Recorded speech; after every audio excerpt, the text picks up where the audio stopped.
Hey yo, it's been a while. Up. お久しぶりだね。みんな元気かい？はい、wow. Room. Someone's drag racing out front. What the hell? みんな元気かい? Y'all doing alright? How's it going? Numbers 3. Hello, hello. Thanks for hanging out. Numbers. Tendo say you. Hello, hello. Yeah, the original start of the stream was on 3:30, but basically what happened was took a bit too long in the gym and running errands, and I didn't wanna stream while I'm all sweaty. I mean, some people are into that, but the only sweaty I'll ever accept myself to be on stream is, you know, sweaty gamer. So I don't want to just have, like, you know,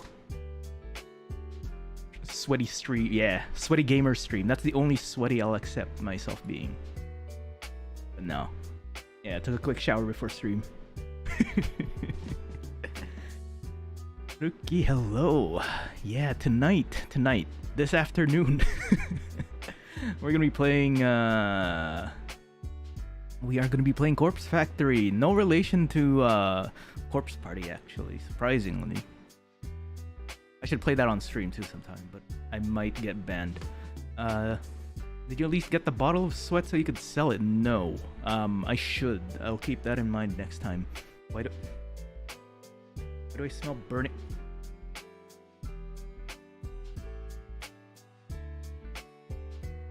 Not good. Hang on.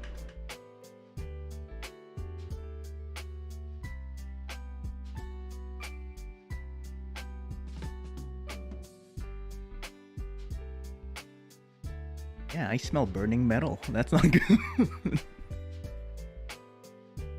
was like rubber burning.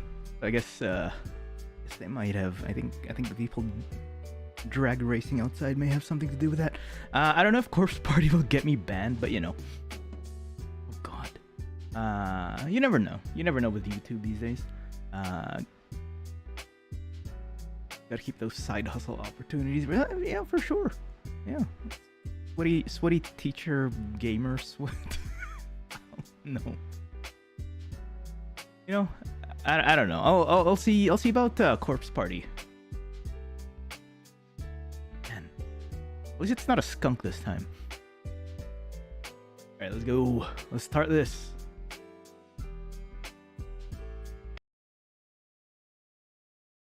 Yeah, never know what will set Susan off these. Exactly.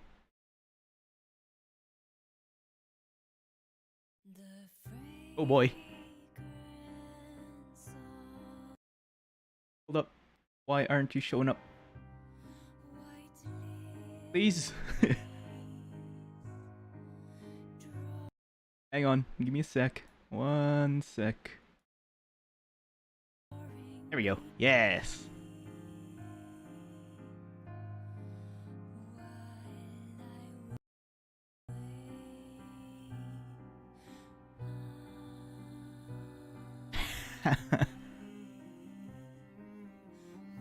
I mean, can you imagine?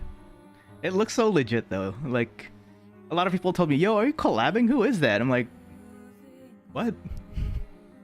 But no. This is me self-inserting myself into the game.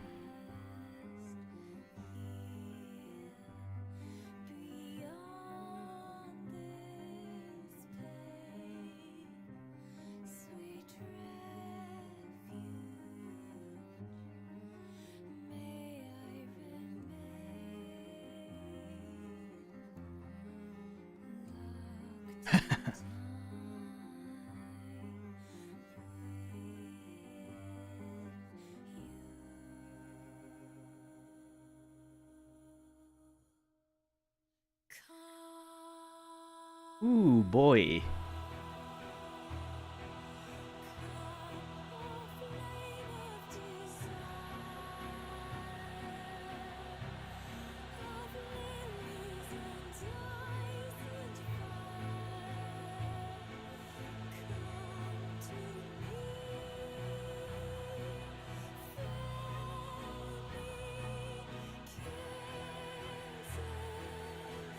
Girls make this game look good, but comments not so much. I mean, I don't know. Like I don't listen to comments for like, you know, game reviews too much. Like yeah, I get a sense of like what the game's all about, but like people who are just like, you know, just ragging on the game because like this game isn't for like, you know, oh I hate this game because of this and this, which is like you're criticizing like maybe it's the visual novel format itself, or like oh my god it's too short. I mean yeah, a visual novel, it's meant to be replayed kind of thing. So that was sick. It's really so good. Hang on. Let me see if my Where am I? HIJK. There I am. Hello. Yeah. Let's go. There's my name. Let's see if I see any more any people I recognize in here.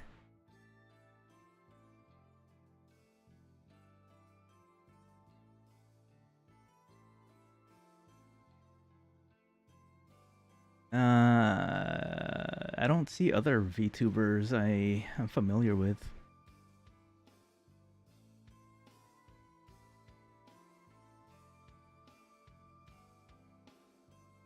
No, I'm not in the game. I just backed it in Kickstarter.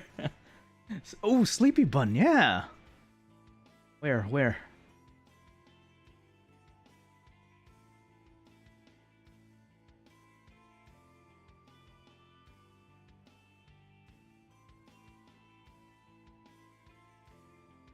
I recognize Splinter Wolf, not a Sleepy Bun. Yeah.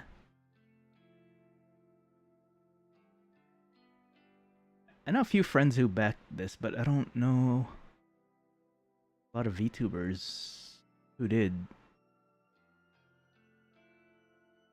They're like, "What name did you want to put in here?" And I'm like, "Hey, you know which one." Gotta get my name out there. All right. But yeah. It's gonna be a psychological horror. Apparently, for the backing, during the Kickstarter, they said there was gonna be full voice acting on this thing. But if they reach a certain like pledge level, right?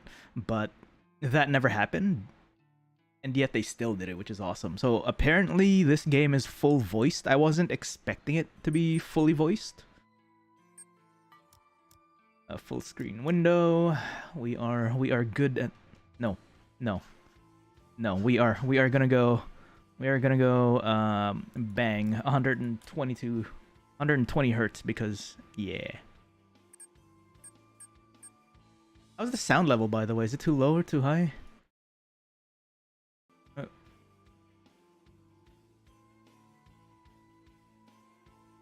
Yeah, they really went all out. Like, I don't know, it's really good.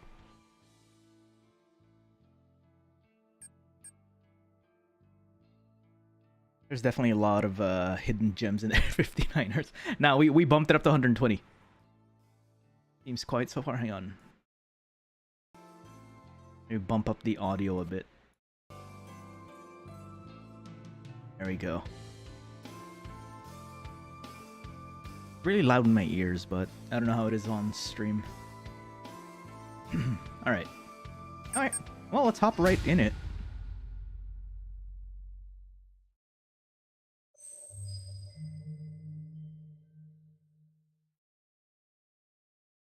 Prologue.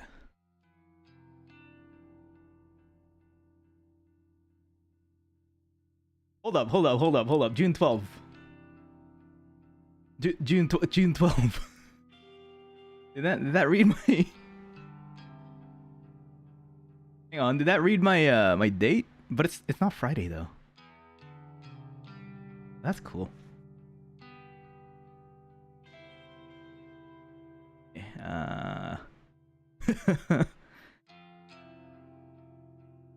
Yeah, I know it's today. I don't know if it's on purpose though, but damn, it's not a Friday. It's a... What day is it? It's a Sunday. Where is the next? Flash those fake smiles when I walk past. They wave half-heartedly and say things like, "Oh, hi, Amy," or "You're the only one brave enough to pull off that look." Oh my god. They're all two-faced lying assholes. I hate each and every one of them. Amano, Hachiko, Kurosawa. Just look at them. Everything about them is fake. Fake lips, fake nails, fake smiles, fake personalities. Other probably things that are fake. Look, I'll be the first to admit that I'm a fake bitch too, but even I know I'm not as bad as one of them. I'm not horrible to every person I meet, just the ones I don't like. I'm fake. I'm an anime character on YouTube. I'm fake. It's not fair that I have to work with them. I just wanted to have a part-time job, something breezy, casual. How was I supposed to know these delinquents would obsess over tormenting me? Amano is unbearable, but probably the least terrible of the three. A year younger than me and acts like she's some famous pop idol. She's a dropout like me, working in this dead-end part-time job just so her parents don't kick her out of their house. Yeah, I'm fake. I'm not real. I'm just a figment of your imagination. Spends her evenings singing at underground bars and hanging out with shady talent agents who swear they can promote her and make her the big next pop star. She gets taken advantage of time and time again, but never seems to learn her lesson. I don't know if she's just stupid or if she really thinks she's on the right track to becoming famous. Immersion ruined. Hachiko is the kind of straight-laced girl you see... Wise girl that you see at every school, studying her ass off to earn her parents' approval. The type of girl that always has the best grades but never really has any friends. What? I wonder why girl is highlighted like that. The kind of girl that graduates, then the reality of the real world knocks her on her ass. Then she realizes she actually has no clue what she's doing, just like the rest of us. She settles for the first crappy job she can find, and then suddenly it's 3 years later and she's still slaving away for asshole managers just to make ends meet.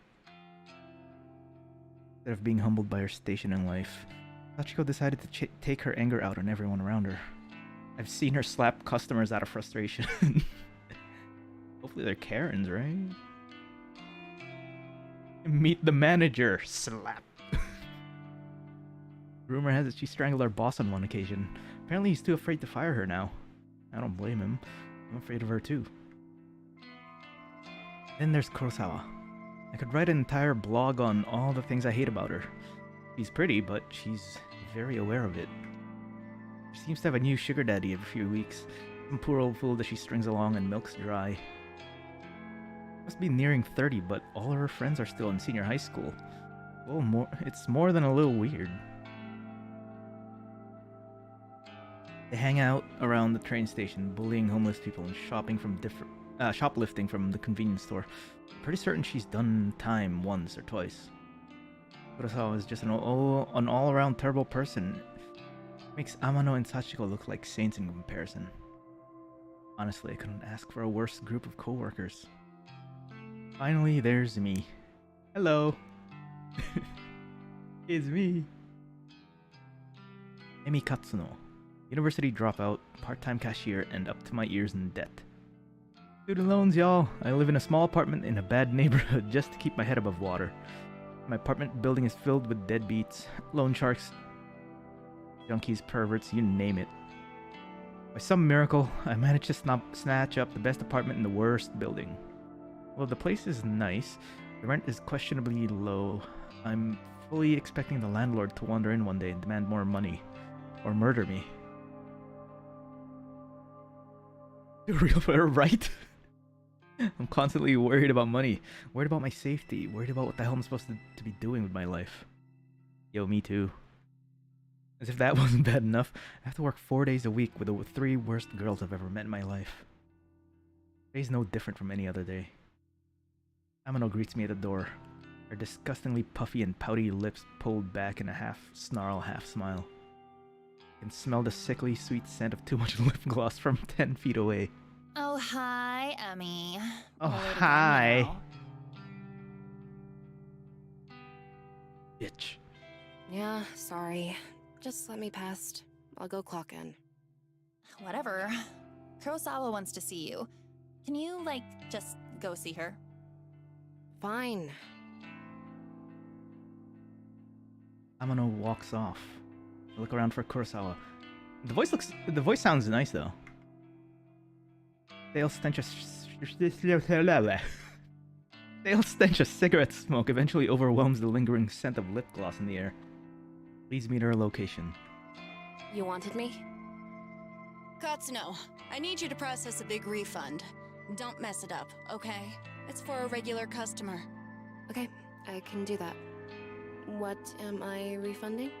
There's a bunch of shirts on the counter. Just ring them up and refund them for cash. You can leave the money in the envelope under the register. Shady. Fine, I'll take care of it. Thanks.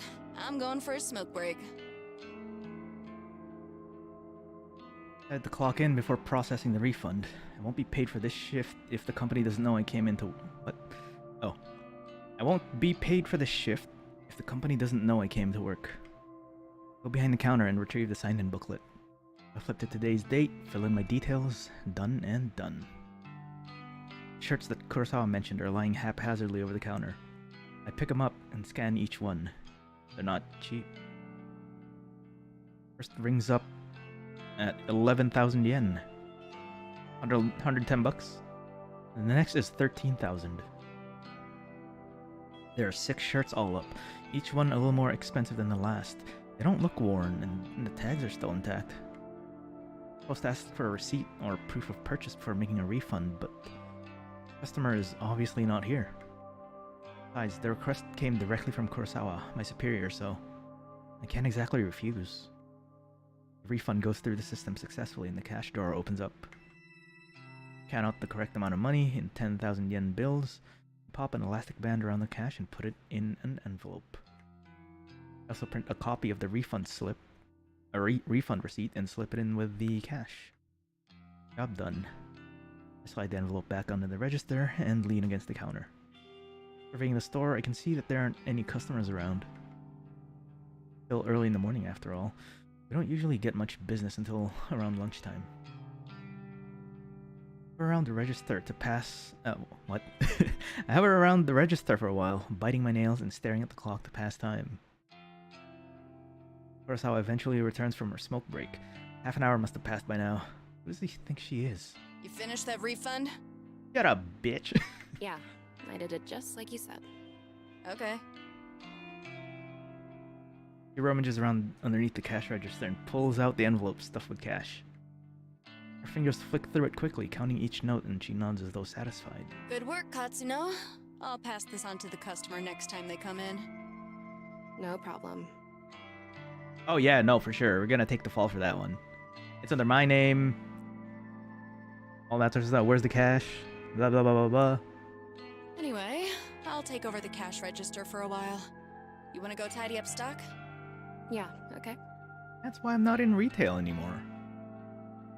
Not too bothered if Kurosawa wants to take over my register duties. Boring standing around. I'd much rather be doing something than nothing. Head toward the rack of untidy jackets. Sachiko bumps into me. Sorry, I didn't see you there.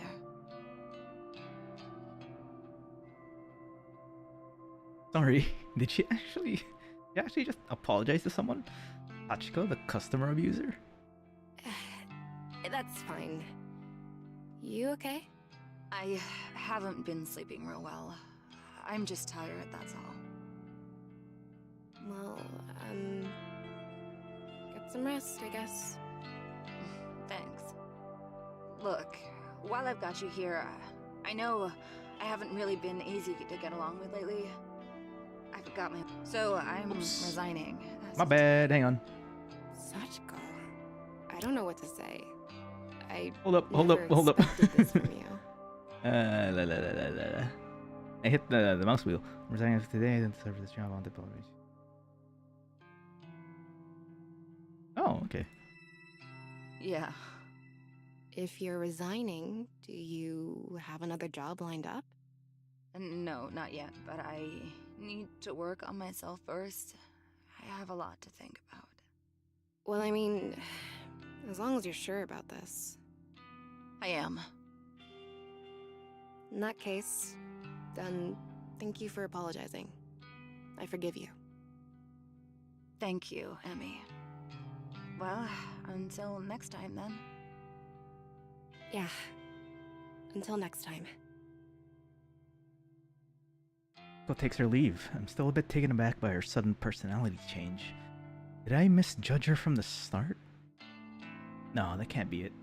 She has a history of abusing customers and coworkers. No way I imagined all that. Regardless, I'm actually kind of glad she's trying to get a grip on her life. I hope everything works out for her. She's resigning today, then I suppose the only two terrible coworkers left are Amano and Kurosawa. I glance at Amano, who's standing by the door waiting to greet customers. She has a vacant expression on her face, like always. I then look towards the register where Kurosawa should have been standing. Then she's not there. Didn't she offer to take register duties from me? Where the hell did she disappear to? I wander behind the counter. The register doesn't look like it has been touched. Out of curiosity, I slide my hand around under the register. And the cash-stuffed envelope is gone. No sign of it. Receipt from the refund is lying next to the floor. And lying on the floor, I bend down and pick it up. Standard refund receipt stating the value of the transaction. My name is signed at the bottom since I was the one who processed it. The refunded money is gone, and so is Kurosawa. She? No, she couldn't have. Yeah, she did. Surely she wouldn't have run off with the money. No one would be stupid enough to risk their job over that, would they? Ah, there's Katsuno. You should go ask her about it. Kurosawa's still here. She seemed to pop up from nowhere. Katsuno, a word, if you please. Oh boy, here we go. The manager of the store. He normally spends his time in the office out back, so it's kind of unusual to see him here. What could he want with me? Kurosawa was tending to the register when she noticed the system flagged a large refund as suspicious. There it is. Do you know anything about it? Well, yeah, I processed a big refund this morning. Is that so? Do you have the receipt? Here. And in the transaction receipt that is still between my fingers. He looks over it once, then twice, his eyebrows furrowing. This is quite a large refund. No wonder the system flagged it. Did you get approval from Kurosawa before processing this? Told me to do it. Kurosawa was the one who asked me to process it, sir. I never even spoke to the customer that it was intended for. That's not true, Hirota. I don't know anything about this refund. Oh, what a bitch. Wait, what? Where is the refunded money now? Well, I put it in an envelope underneath the register, but... There's no money here, sir. She's lying to you. Interesting. No money to be found. And Katsuno, you're the one who signed off on the refund. That makes you responsible. Each. Yeah, I did sign it, but... You're going to have to tell the truth, Katsuno. Did you take the money? Don't make me get the police involved. Get the cameras. Wait, hang on. Do you think I stole it? Kurosawa asked me to process the refund and leave the cash in an envelope. Nonsense. That's simply irresponsible. It's not safe to leave cash out of the register. But... I feel my stomach beginning to sink. What exactly is happening here? Confess at once, Katsuno. I didn't steal the damn money! If anyone stole it, it was that bitch Kurosawa! Enough! We're not going to stand here and argue about this like bickering school children. Sachiko! Like a serpent slinking out of the shadows. Sachiko slides beside. Yeah, Sirita? Did you witness Katsuno take an envelope of cash from the register? Oh, yes, sir. Just this morning. She acted like she was processing a refund, then pocketed the cash. I meant to bring it to your attention sooner, but... Ooh. Ooh, damn. Snakes. Managed to catch a glimpse of Kurosawa smirking at Sachiko. They nod in unison and giggle. Are they in this together? Are they throwing me under the bus just so they can steal some cash? Can't believe it. I'm so freaking angry. There you have it. A witness to your crime. Kurosawa, if you would kindly call the police. Yes, sir. Wait just a minute! Scream louder than intended, but my blood is boiling and I can barely control myself. I didn't steal any money. Why don't you check the security cameras, huh? You'll see that I'm innocent. Oh, you know those cameras haven't worked in months, right? I suppose nowadays they're mostly just for show. Of course, if Hirota really wants me to, I could go double check it just to be sure. Though, I think that would just be a waste of time. You're gonna delete it. Thank you, but that won't be necessary, Kurosawa. Kurosawa's eyes narrow. She gazes at me wickedly. Amano, please show everybody what you found. You got it, boss. I didn't even realize Amano was part of this discussion. She's leering at me disgustingly and slapping an envelope against her open palm. Found this wad of cash in Katsuno's locker out back. I feel the blood drain from my face. I hadn't even been out the back today, and are they all in this against me? Did they plant evidence to get me in trouble? You're lying! I haven't even had time to go out back today! I mean, what do you want me to say? You think the cash just appeared out of nowhere? It would seem all the evidence is against you, Katsuno. Since we located the money, I won't have you arrested. But you will not step foot in this store ever again. Do I make myself clear? You're fired, and I will make sure you never work in any of our stores again. Speechless. I can't even process my thoughts. The quiet giggling and snickering of Kurosawa, Sachiko, and Amano buzzes in my ears until my skull feels like it's gonna burst. Hirota grabs my shoulder and tries to lead me outside, but I jerk away and stumble backward. My back slams into the glass window at the front of the store. Thankfully, the glass doesn't shatter, but I can immediately feel a bruise forming. I push myself forward, regain my balance, and duck towards the sliding door. See you around, Emmy. Oh well, I guess not, hey? Bitch! Pulling tears out of my eyes as I dash through the store's front door. My anger and fear and anxiety got the better of me, and it's a good 5 or 10 minutes before I realize that I've been running aimlessly through the shopping mall. Reach a hand to my eyes and wipe away the moisture and take a deep breath. I look around trying to get my bearings. Escalators. At least I know where I am. I need to sit down and compose myself. If I don't calm down, I might be tempted to return to the store and start punching those 3 absolute assholes. Do it anyways. My head down, I blindly charge towards a small seating area. Watch out! I collide headfirst with somebody in front of me. Without thinking, I screamed out in anger. Watch where you're going! Sorry. Wait, this girl. I know her from somewhere. She's kinda cute though. Katsuno? Is that you? Huh? I know you. Have we met? Yes, of course. We graduated from senior high school together. Remember? Did we? Senior high school was more than a year ago. Feels like a different lifetime. How's she expect me to remember that?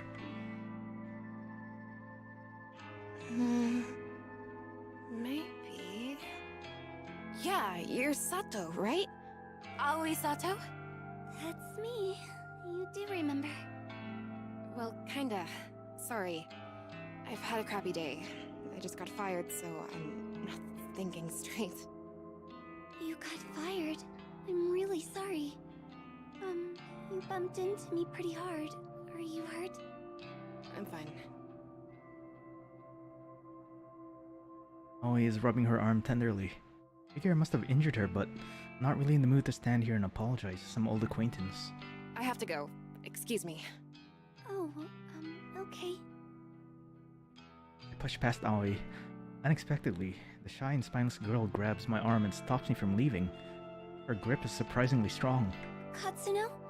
You said that you just got fired. Is that true? Wait, yeah, I'm pissed off about it. Tell me what happened. Why are you so interested? I just thought maybe I could help is all. Whatever. You can't help. Some bitch set me up. She stole a bunch of money and made me take the fall. I see. Are we done here? Can I leave now? Sorry for keeping you. Yeah, okay. Once again, I turn to leave, but Aoi's next words manage to catch my interest. You know, if someone got you fired, there is a way you could get revenge. Revenge? What's this girl on about? Does she have some way for me to get back at Kurosawa? What am I thinking? Can't even step foot back in the store. My chance to get any kind of justice doesn't exist. Here we go! Revenge? What the hell are you talking about? Never mind. I shouldn't have said anything. Hell no. You're not going cold on me now. Tell me what you meant. Oh, okay. But let's talk quietly.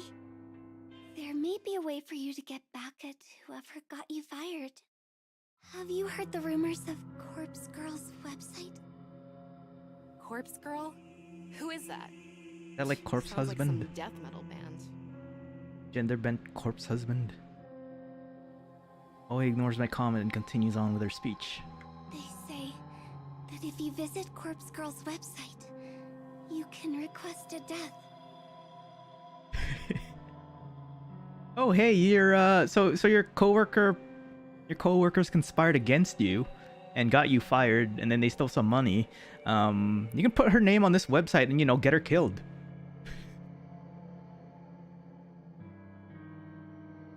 This girl cute, but she's psycho.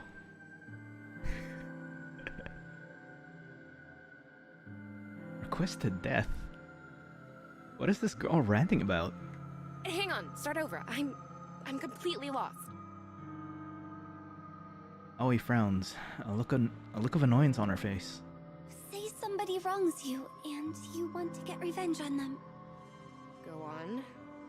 Rumors state that you can visit Corpse Girl's website and fill out a form in order to request a specific person's death. This is ringing a little Jigokusho with me. It's kind of like that, This I'd say. Corpse Girl. Is she, like, a hitman or something? No one knows the truth. All I know is that her victims always receive a photo of their own corpse before they die. How is that possible? Death Note meets Reddit. Pretty much. Or like...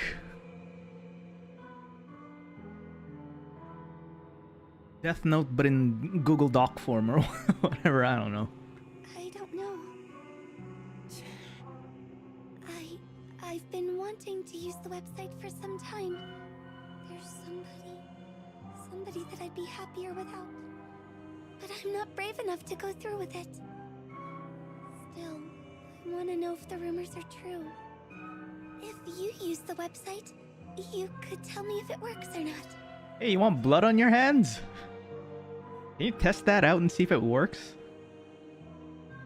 This whole thing sounds sketchy. Risky. Are the police gonna come get me if I go on this website? I've got no idea. Well, thanks, I guess. Aoi doesn't make any further attempt to stop me when I turn on my heel and walk away. I don't know what to make of her suggestion. Can such a website even exist? The ability to request a death just sounds so unbelievable. Yet,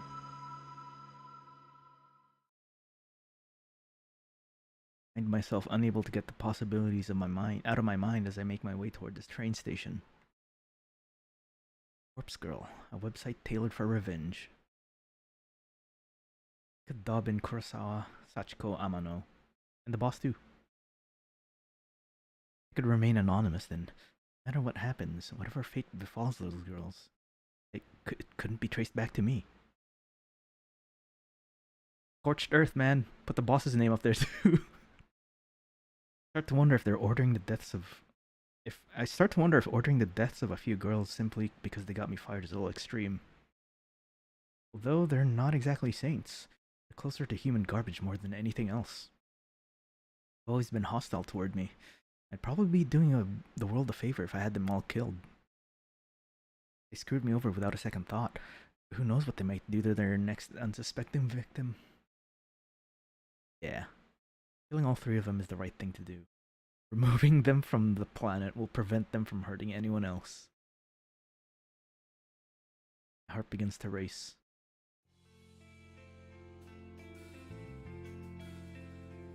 Yes, justify it. The trip back to my apartment is boring. The train carriage is nearly empty, save for a few junior high school boys and a couple of women in business attire. Why are like women, girls, like all those are in like highlighted purple? I have a few seats all to myself, so I sprawl out and check my phone for messages. When I feel confident that no one in the carriage is watching me, I decide to search for Corpse Girl's website on my phone. I don't exactly know how easy it'll be to find. Maybe I should have asked Aoi for the address. Will stop them from spawning in more demons. Well, a quick search shouldn't be too hard. I begin to type. Corpse Girl's website. Your results pop up on my screen. None seem relevant. There are links to funeral services and anime fan sites, but nothing really matches what I'm looking for. Maybe this was a bad idea. I should probably delete my search history. Maybe just one more search. Corpse Girl. Request. Death. My phone seems to lag for a few seconds as the search is submitted. Then, a fresh list of links appeared. The top result catches my eye immediately. Corpse Girl, revenge at your fingertips. Google ad. Must be it. I click the link and the website loads immediately.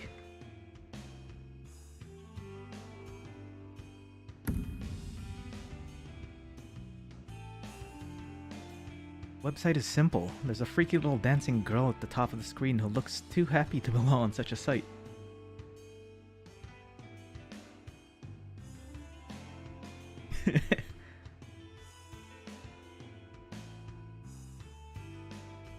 The whole site is really basic. Small blur of text offers some instructions. Request a death. Fill out your victim's information and upload a photo of them. Google casually help. Google best wingman. Your victim will receive a photo of their own corpse shortly before they die. Watch out. Don't be an idiot and enter your own information, or you will be cursed. What the hell? Is this site actually for real? She was using Bing first, and then she used Google, and then that's how she got the results ASAP.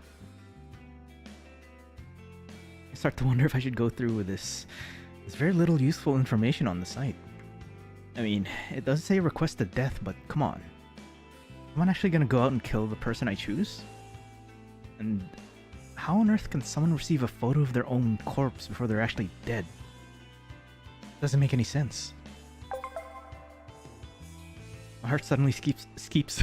Damn it! My heart suddenly skips a beat and I nearly drop my phone when it buzzes at me. Thank God. It's just a text message. An unknown number. That's never a good thing. Wait a minute. There's a photo attachment. Who would be sending me a photo from an unknown number? Don't be a dick pic, please. airdrop a dick pic. Or it's like Nick Cage. My curiosity gets the better of me and I open the message. Kurosawa. Ooh. See, that's more than enough evidence, yo. Just go back to the store and be like, hey, yo, this is what happened to your money. I knew it. I knew she set me up. And Amano and Sachiko were in on it too. Made me process a fake refund to get cash out of the register so that my name would be on the transaction.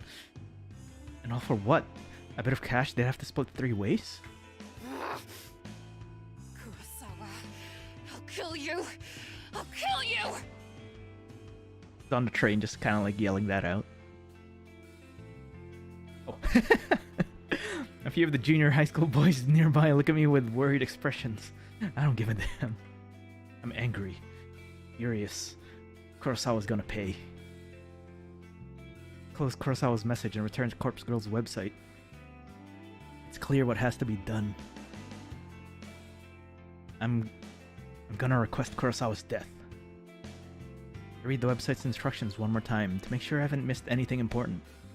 Enter the victim's phone number and upload a photo of the victim. Let's go! She dug this hole herself.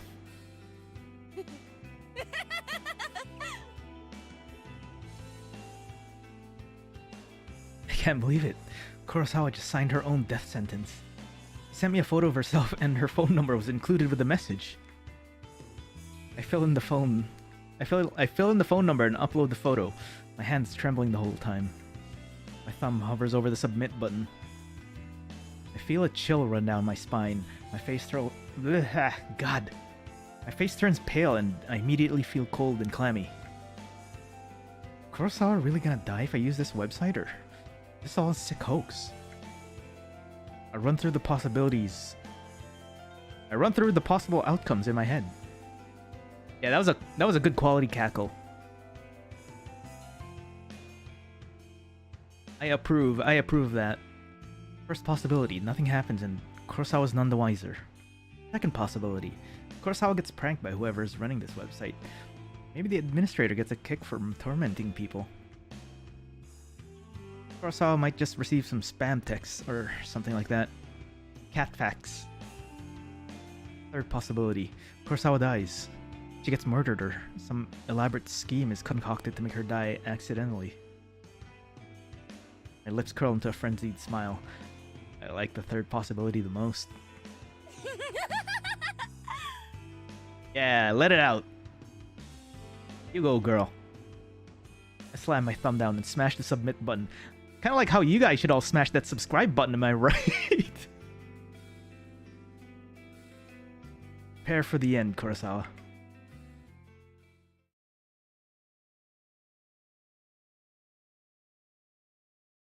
June 12, Friday evening.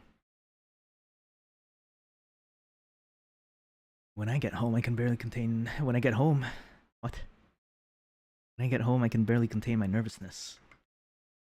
Shaking as I open the door to my apartment.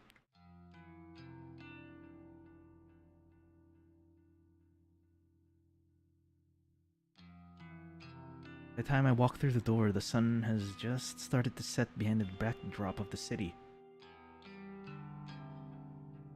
Even though it's not dark yet, I'm feeling physically and mentally drained.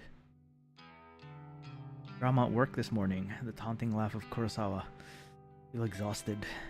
I just want to crawl into bed and sleep.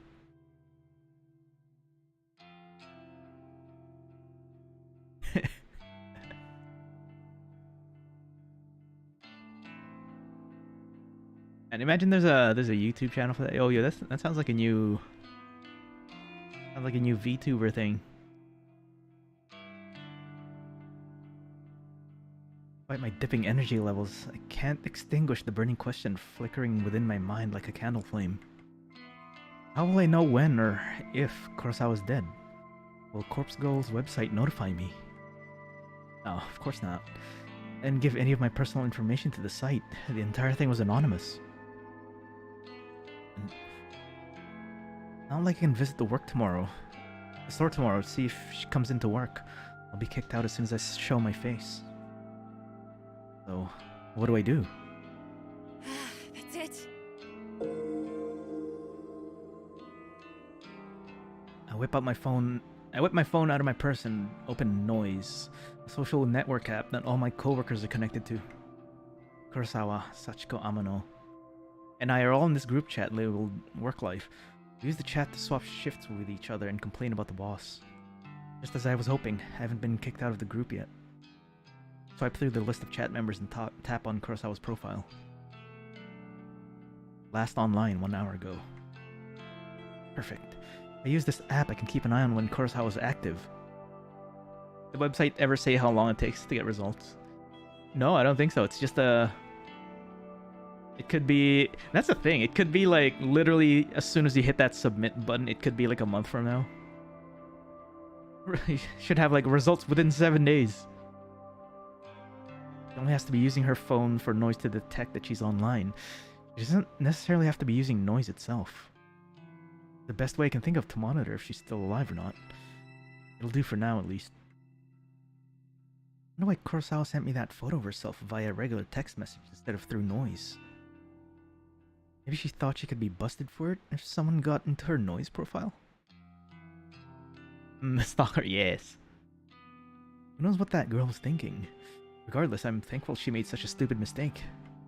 I wouldn't have obtained her phone number if she decided to message me through Noise instead. After all, Noise is strictly an online service. No need for phone numbers. Come to think of it, where did she get my phone number from? Well, no matter. It worked out in the end. Plump down on the couch in front of the TV and keep my phone firmly gripped in one hand, my knuckles whitening. Start to bite the fingernails on my other hand out of anxiety. In an attempt to distract myself, I switch the TV on and stream some stupid reality shows. Distraction hardly works, and I find myself instinctively glancing at my phone every couple of minutes, waiting for any kind of update on Kurosawa's online status. The evening passes slowly.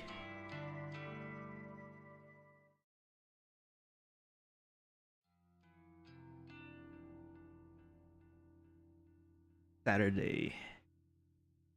Sunlight streams through the open curtains and I startle. Did I fall asleep on the couch? I wipe my mouth with my sleeve, cleaning off a trickle of drool from my chin. How you know you had a good sleep? You just kinda drenched in your own drool. You wake up wondering what year it is. Phone is still on one hand. I quickly check it. I tap the fingerprint smeared screen, but it's not responding. Battery died. Fallen asleep and left the screen on all night. I race toward my charger and plug it in, anxiously waiting for just enough energy to turn the phone screen back on. After what seems like an eternity, the phone comes to life. I catch a glimpse of the clock as I swipe the lock screen away. 6:34 a.m. I open up Noise as quickly as I can and I flick through Kurosawa's profile. The profile is private. You're not connected to this person. Damn it! She blocked me! I frantically navigate to the group chat only to find that I've been kicked out. Damn it! Damn it! What can I do now? I got no way of knowing whether Kurosawa is still alive. I slam my phone down in frustration, and it vibrates in retaliation. Huh? Another text message. I blink a couple of times. Who would be texting me at this hour? Might be Kurosawa again, trying to rub my face in her victory.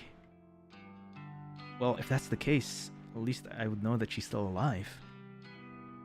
I hesitantly picked up my phone again and opened the message. There's no text. A photo attachment. Oh! That's her! 7:28 a.m. Oh, she got about an hour. What the hell is this? Nearly dropped my phone in terror. Photo of a dead body, twisted, crumpled, like it has fallen from a great height. Spatter of blood is flecked across the grass. Hard to make out the details of this person. Dirty blonde hair, familiar clothes, smudged makeup. This dead body, is it supposed to be me? There can be no mistaking it. Without a doubt, this is a picture of my own corpse. I shriek again, unable to process what I'm seeing.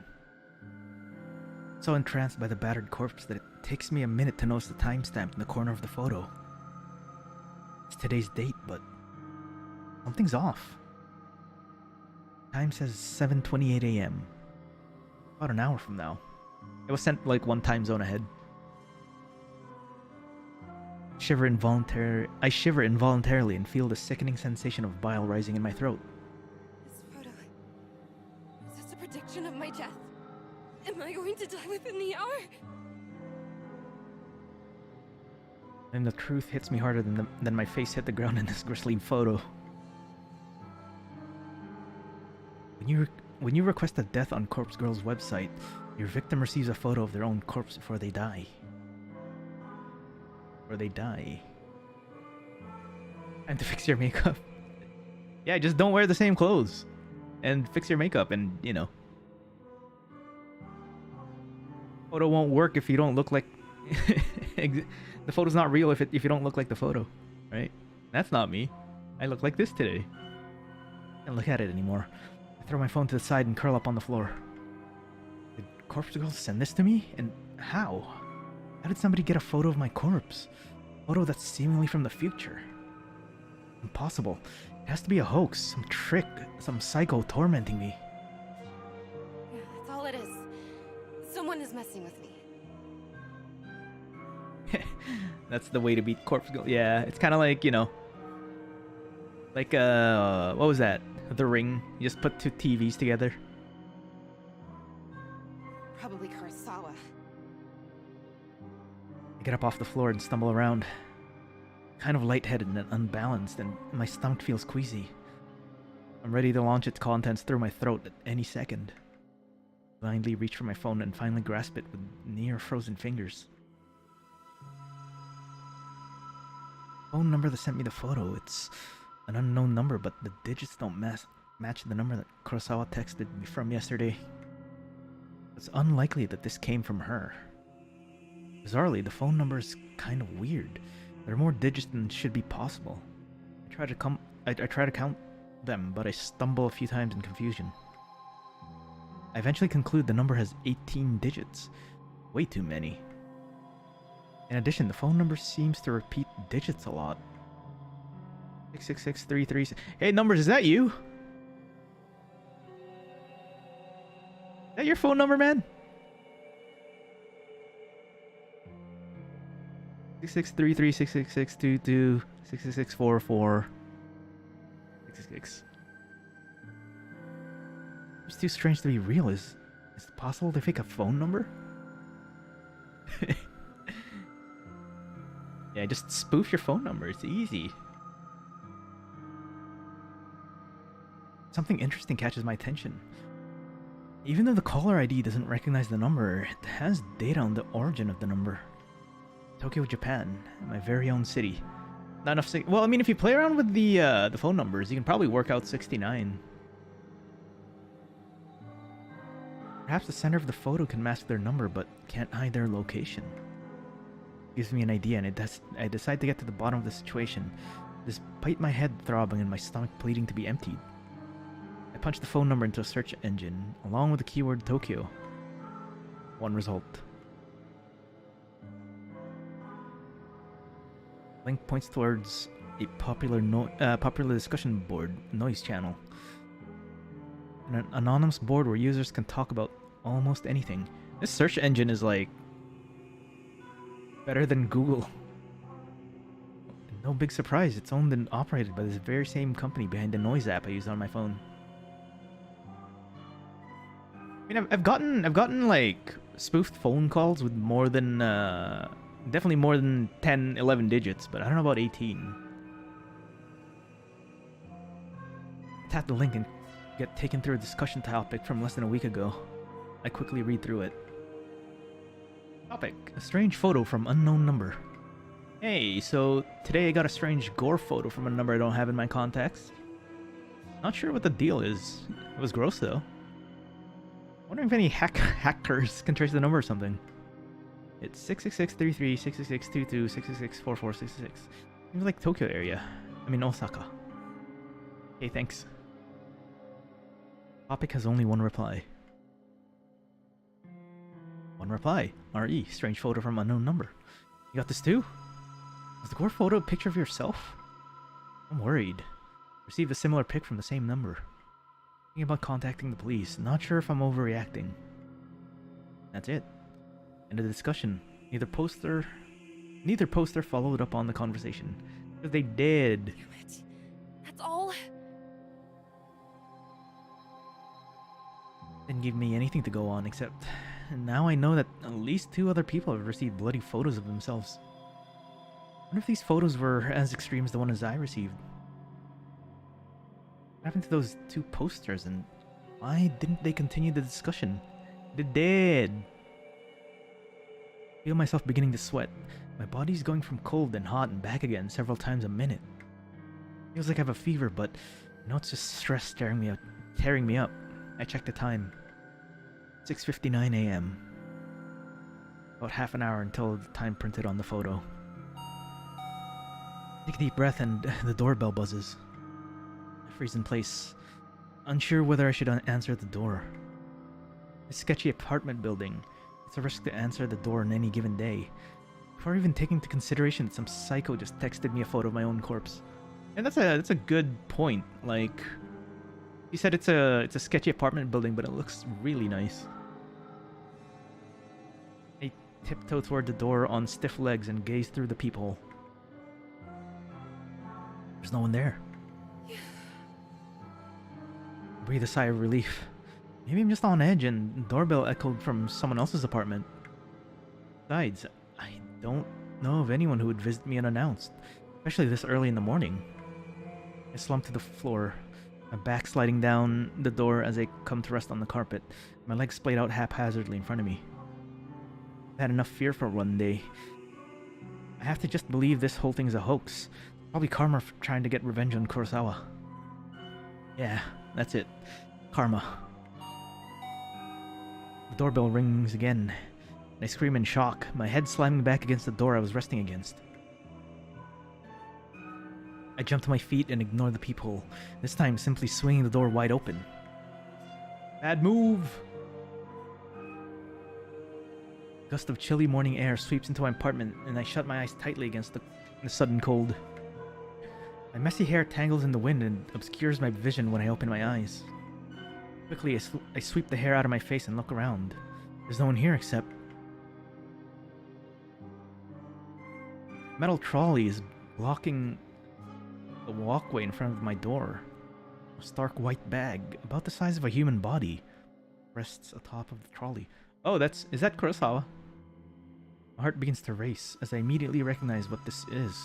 On TV, they always show these trolleys used in morgues to cart dead bodies around. Bodies. Vomit had been trying to escape my body all morning, finally finds its way out of my mouth. I retch and heave in the doorway until nothing is left inside my belly except the stinging stomach acid that threatens to burn through its fleshy container.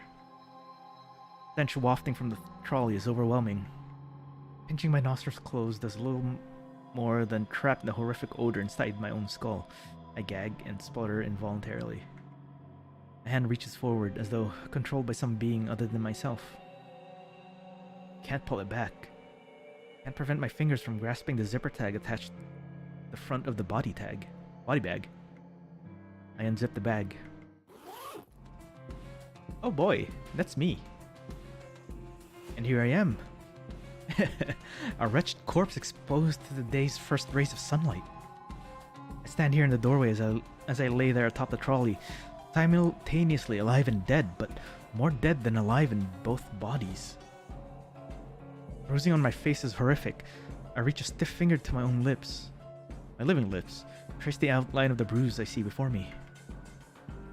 There's no pain where the bruise should be, and I breathe a sigh of relief, for why would there be any pain if I'm already dead? Feel pain would be absurd, and then I'd really have to start worrying. I wonder how I died. Did I fall from great height? Did somebody hit me with a car? Did I collapse from some internal reason? Perhaps organ failure or some undiagnosed sickness? I mean, those bruises in your face is not undiagnosed sickness. Maybe I didn't die. Maybe the corpse in front of me is alive, living and breathing just as I do while standing in front of myself. Maybe this is all just a prank. I pulled on myself, dying just as a joke, but never really dying. Always living until the point I actually die, and it's no longer a prank. What? My head's splitting. I can't think straight. All the thoughts in my mind are jumbled. The meanings behind unspoken words disappearing behind foggy clouds inside my shattered skull. Clear my head. I step around my corpse and stand by the walkway's railing. That's not good. I'm on the 4th floor of the apartment building. There are 2 floors above me, so I could go higher if I wish, but I'm pretty sure a leap from here will be enough to render my living body identical to that corpse on the trolley. You're going cray-cray.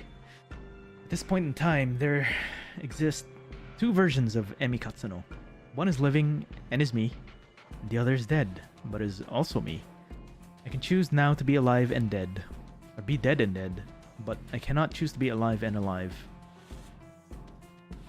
So, even if I choose to be alive and dead, I'll still only be half alive, but choosing dead and dead is nice and clean. Absolute. An indisputably solid state of existence. I grip the cool steel handrail and lean over the walkway, my hair whipping against my face thanks to the relentless wind. 4 stories below me is a small courtyard, paved with concrete and decorated with occasional shrub or flower bed. Oh god! I missed the concrete by about 2 feet. Dirt sprays up in the air as my nose is crushed under my own body weight. I think about that photo Kurosawa sent me. Her smug smile and her hands full of stolen money. My teeth grind into my tongue and sever it, but it doesn't manage to escape my closed mouth. My mind wanders and settles on Corpse Girl's website. What was that all about anyway? As far as I know, nothing happened when I submitted Kurosawa's details. Maybe Kurosawa found the website as well and submitted my details first. I guess Corpse Girl got me. Well played, Kurosawa. I think I can taste blood in my mouth, but it might just be a memory from some other point in my lifetime. Blinking light from a nearby parked car kinda irritates me. But then my vision turns blue or black, and my only concern is how I'll never truly know what.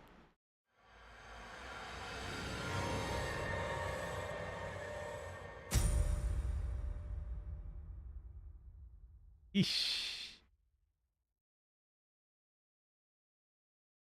I thought she was the main character. I forgot this was the prologue. Achievement unlocked. Prologue clear. Act 1. Noriko Kurosawa. Oh, hey! Gonna be playing her now. It is definitely a hell of an opening. It's so good.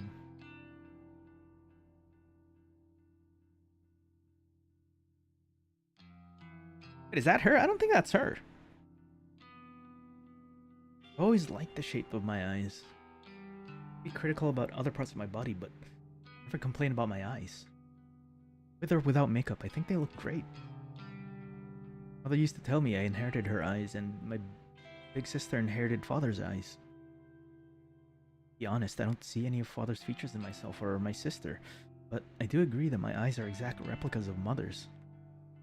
It doesn't see too well anymore, and that might be something I also have to worry about in the future, but for now my eyes are perfect and I couldn't be happier with them. Relative, probably. I wear eyeshadow and eyeliner to bring out my best features. Some people tell me I use too much makeup, that I tend to overdo it and make myself look intimidating. Well, I don't care. I mostly like the way I look, and honestly, how many people can claim the same? Today's morning ritual is the same as any other workday. I'm a slave to the wage, and I'm not proud of it. Call me a corporate sellout, but I can't survive without money. My alarm goes off at 6 a.m. Shower's running by 6:05, and I'm dry and dressed by 6:15. I skip breakfast because I'm watching my figure, and spend until 6:30 a.m. working on my makeup.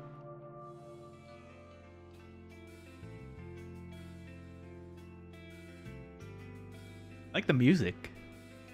I'm out of my cramped shoebox apartment by 6:45 a.m. Sometimes I catch my neighbor returning home from his overnight shift, and if so, I exchange simple pleasantries with him and continue on my way. Today, there's no sign of my neighbor, so I don't slow down as I descend the stairs and exit the building. I think the older sister, maybe, because she says she has an older sister, right? Hitting the convenience store for a can of coffee saps another few minutes from each day. I prefer sweet milk coffees, but every now and then I'm in the mood for rich black coffee. Regardless, I never start the day without it. I don't always need the energy boost, but it helps to stop my stomach growling.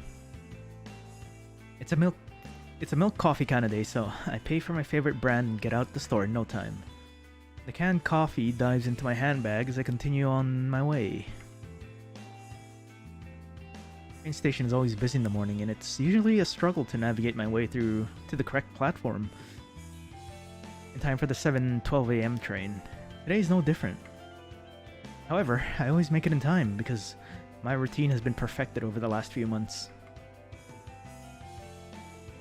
I board the train bound for Shinjuku. A cursory glance reveals there are no empty seats. I push through the throng of bodies and stand against the carriage wall.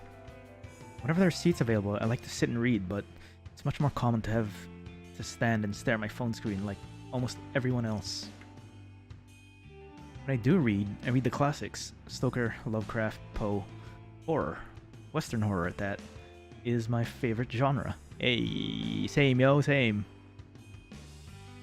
And of course, faithful translations into Japanese are as good as it gets.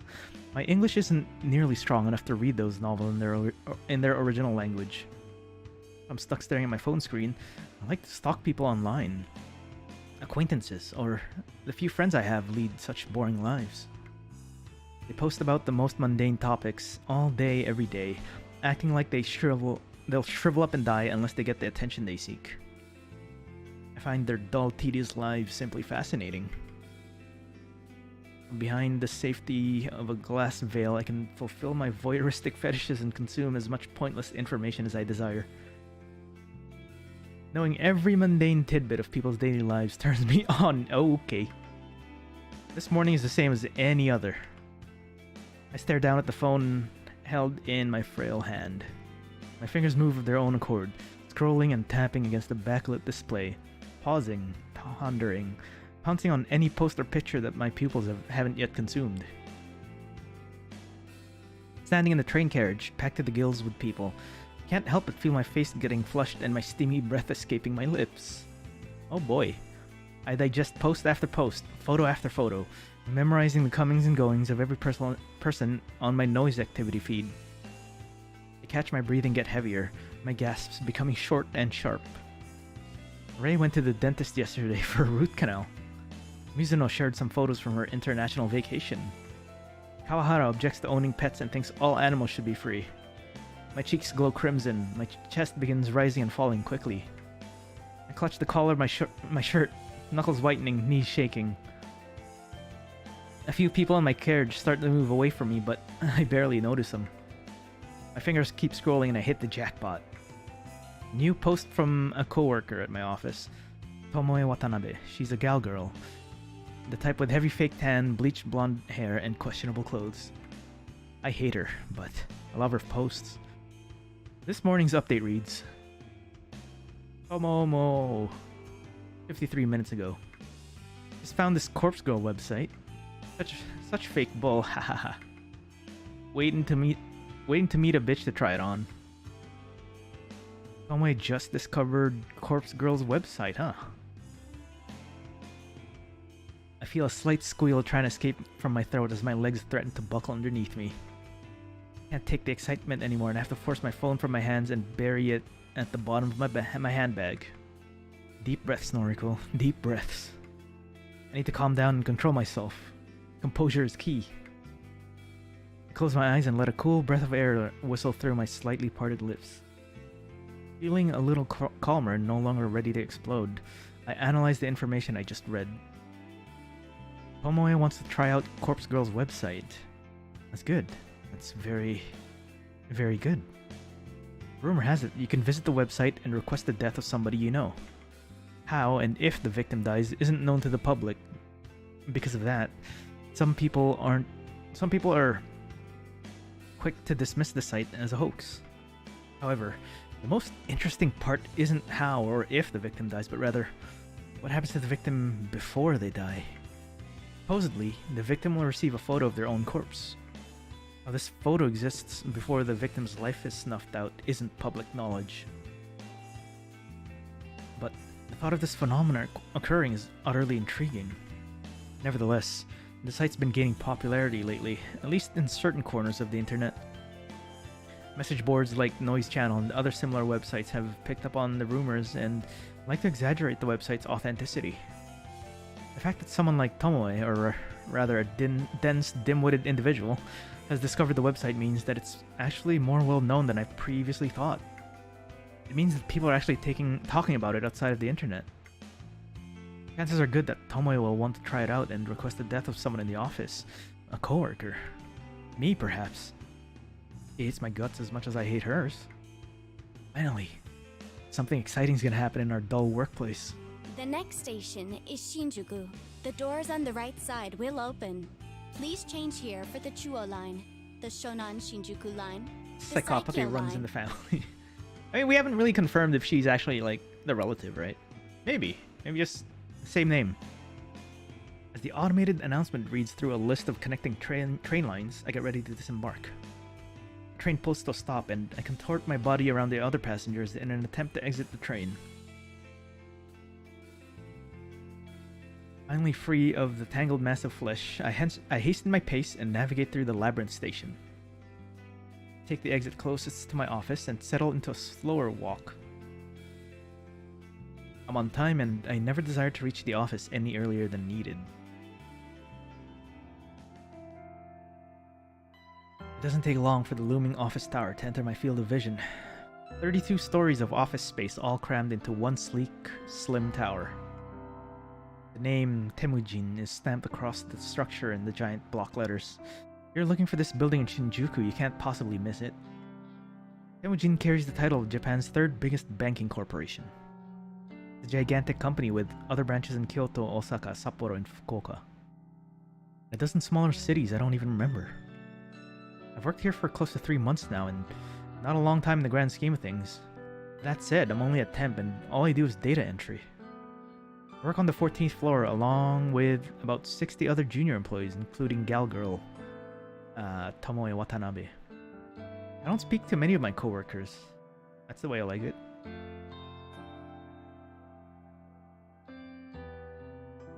I reach the building, I enter through the double sliding doors and find myself in the familiar lobby. Comfortable couches line the wall, circling a receptionist desk. 4 large elevators are tucked away in a nook behind the reception desk. Already busy this morning, though to be fair, this place is packed all the time. I avoid the crowds of sharply dressed business people, feeling a little out of place in my semi-formal shirt and skirt. Ducking into a newly opened elevator, I tap my employee ID card to a backlit panel and press the button for my floor. True, only guessing. Yeah, that's true. I mean, we never know, right? Anything could happen. Who knows? Doors close and the elevator begins its smooth travel ascent. I'm surprised to find that I'm the only one traveling up. I reach my floor and listen to the soothing chime as the doors open, revealing the open layout office before me. Static drone of workspace noise fills my ears. Conversation, ringing phones, fingers tapping against keyboards, photocopiers. Even the steady low hum of the air conditioner contributes to the overall dim. I make my way to my desk, a station in the middle of the floor and surrounded by a dozen other identical desks. As I walk, somebody taps me on the shoulder gently. Good morning, Kurosawa. Hello. Shinya Fujikawa, my senior. Though he's really only a couple months older than me. He's worked here for a whole year after taking an internship straight out of senior high school. He's not an intern anymore, though I'm not quite sure of his job title. Morning, Fujikawa. How was your commute this morning? Fine, same as usual. That's good to hear. Did you read any of your novels? He's referring to the horror books I like to read. I can tell from his tone that he doesn't exactly approve of the subject matter. I've known Shinya since junior high. We go way back, but wouldn't exactly call us friends. However, he is the one that landed me this job, even though it's just a temporary contract. I always had the feeling that he's a bit sweet on me. Could be way off the mark, though. Well, I couldn't get a seat on the train today. Too hard to read while standing. Ah, that's a shame. You, still haven't accepted my, friend request, did you know? I mean, maybe you could, just joking, or maybe you know. I have to fight the urge to roll my eyes. He's a nice guy, but we were connected on Noise once before and I had to delete him. Super obsessed with his father's detective work, and all he ever posts about is his assumptions and theories on petty crime cases. Normally, I'd find anyone on my friends list fascinating, but here's the thing. Shinya never posts about his personal life. All he writes are long-winded rants on boring cases. Far beyond the amount of dullness even I can stand. Fish my phone out of my handbag. And that I'm looking at Noise. Oh, how about that? Looks like I don't have any incoming friend requests. Quickly dip my phone back into my bag. How peculiar. Well, I'll try and nudge again later. Take the hint, bro. Sure, no problem. Well, anyway, I better get to it. Work hard today, okay? You got it. Shinya offers a formal bow and goes on his way. Before I can take a step toward my desk, a mocking voice whispers in my ear. Ugh. How long are you gonna lead on sweet little Shinya? Yo, it's a workplace. Cover that shit up. I shiver and find Tomoe Watanabe lurking right behind me, buzzing around my neck like an irritating mosquito. That poor boy really has the hots for ya. When are you gonna tell him you're a cold-hearted psycho? Listen, I'm not leading him on, and I'm no psycho. Huh. Sounds like something a real psycho type would say, don't you reckon? Of course, this is none other than the gal girl Tomoe. The very same brain-dead moron who posted this morning about wanting to try Corpse Girl's website.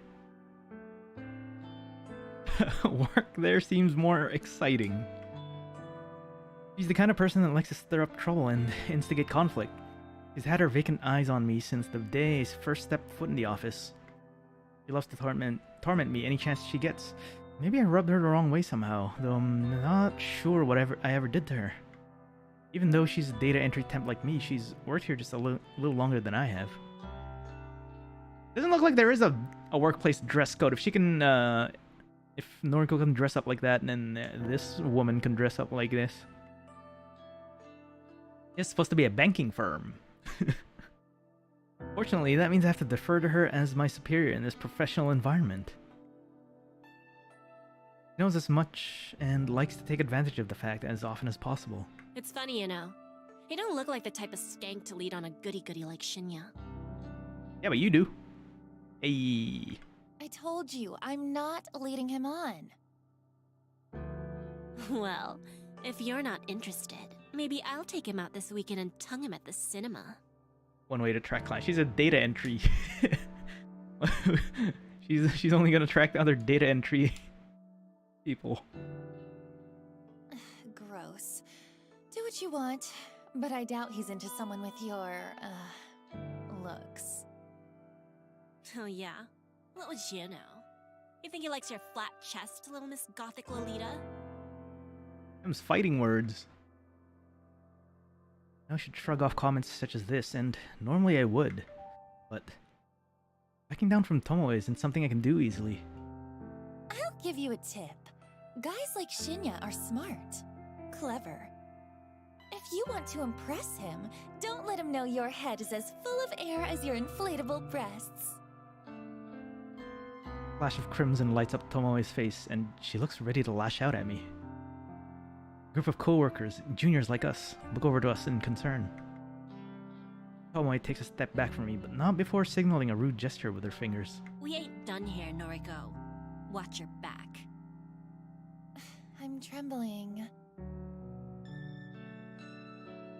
Tomoe walks away and I breathe a sigh of relief. If it wasn't for having to deal with her, I wouldn't dread coming to work every day. Hey, got him. Anyway, I wonder when she's planning to test out Corpse Girl's website. Will she try it on me since we just fought? Not really sure if I should be excited or scared. Either way, it'll definitely be fun to find out what happens if she does try the website. Mean Girls vibe. Yeah, kind of. Finally reached my desk and take note of the time.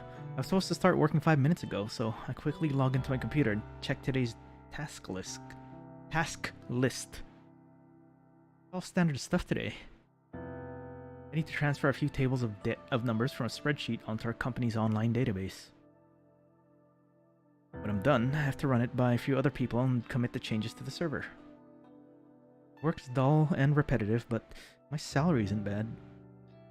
On the plus side, I get to wear what is wrong with me? Headphones and listen to music while I work. I dip into my handbag and retrieve the headphones. My phone, a can of milk coffee, and a handful of breath mints. I lay them out on my desk neatly. Put my headphones on, plug them into my phone, and hit play on my work playlist. Loud, symphonic metal metal! Lovingly thrashes my ears as I crack open the can of coffee and take a long sip. Okay, let's get started. Yes, that is exactly it. Tongue's faster than my brain. Blah, blah, blah, blah.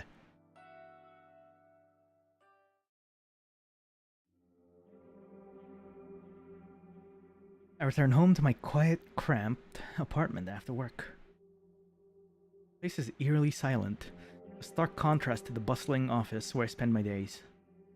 Throwing my handbag onto the on the tiny coffee table, I pick up my laptop and sit on the couch.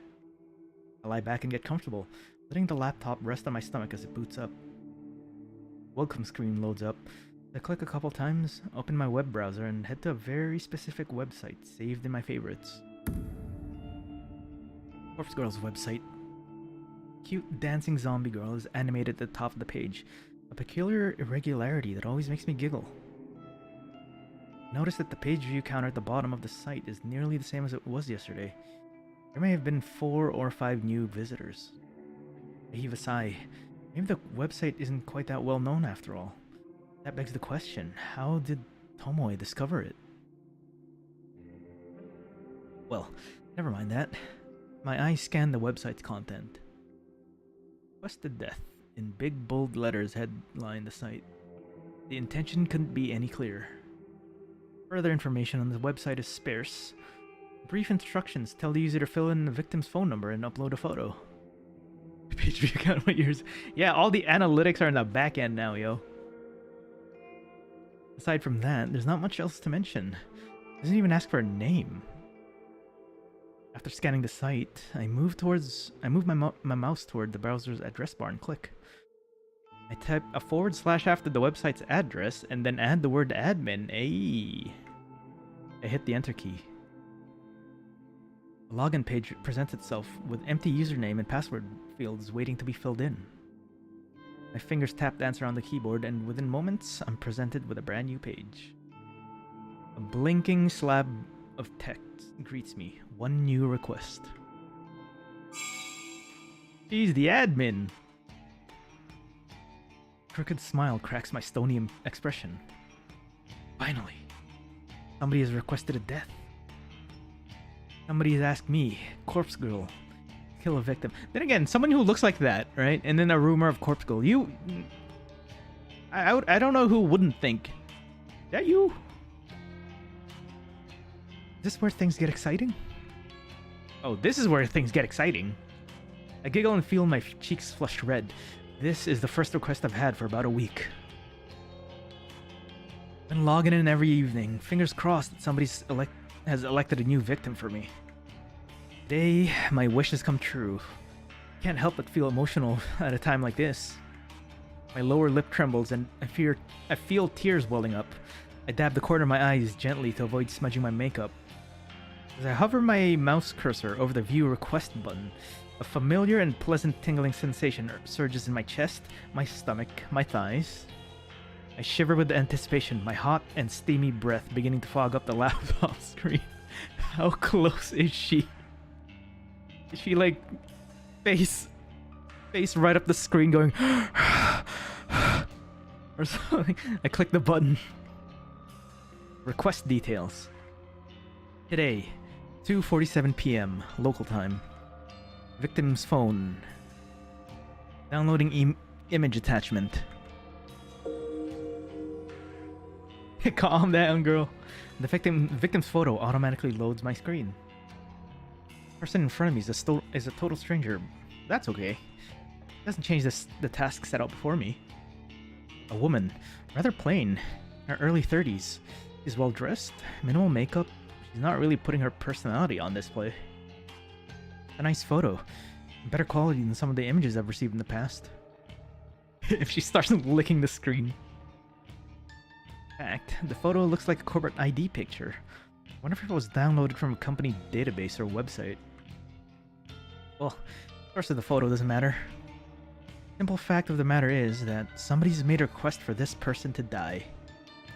It falls to me to fulfill that request, and as Corpse Girl, I take requests very, very seriously. I have the victim's photo, I have her phone number. All I need now is to select a way for her to meet her untimely demise. I previously thought about including an extra field on my website, an option for the user to choose the way they want their victim to die. After all, it would reduce the amount of strain on my creativity if the method was decided for me. But after careful consideration, I decided against it. Some people are sick, twisted. The cause of death could be far beyond my means and impossible to achieve. Therefore, allowing the user to define the cause of death isn't feasible. Instead, I'll stick to my current modus operandi. Everything depends on the quality of the victim's photo. If it's detailed, then the victim's features are easily distinguishable. Then, I can be rather creative with the cause of death. Perhaps the victim's face suffers grotesque burns, or she has an iron stake thrust through her skull. However, if the victim's photo is low quality and doesn't have enough detail to identify the subject, I have to resort to the default cause of death. Terrible, unlucky fall from a great height. Maybe she slips, or maybe someone stumbles into her and sends her tumbling over a rail. The end result will be the same, a swift, crushing death from on high.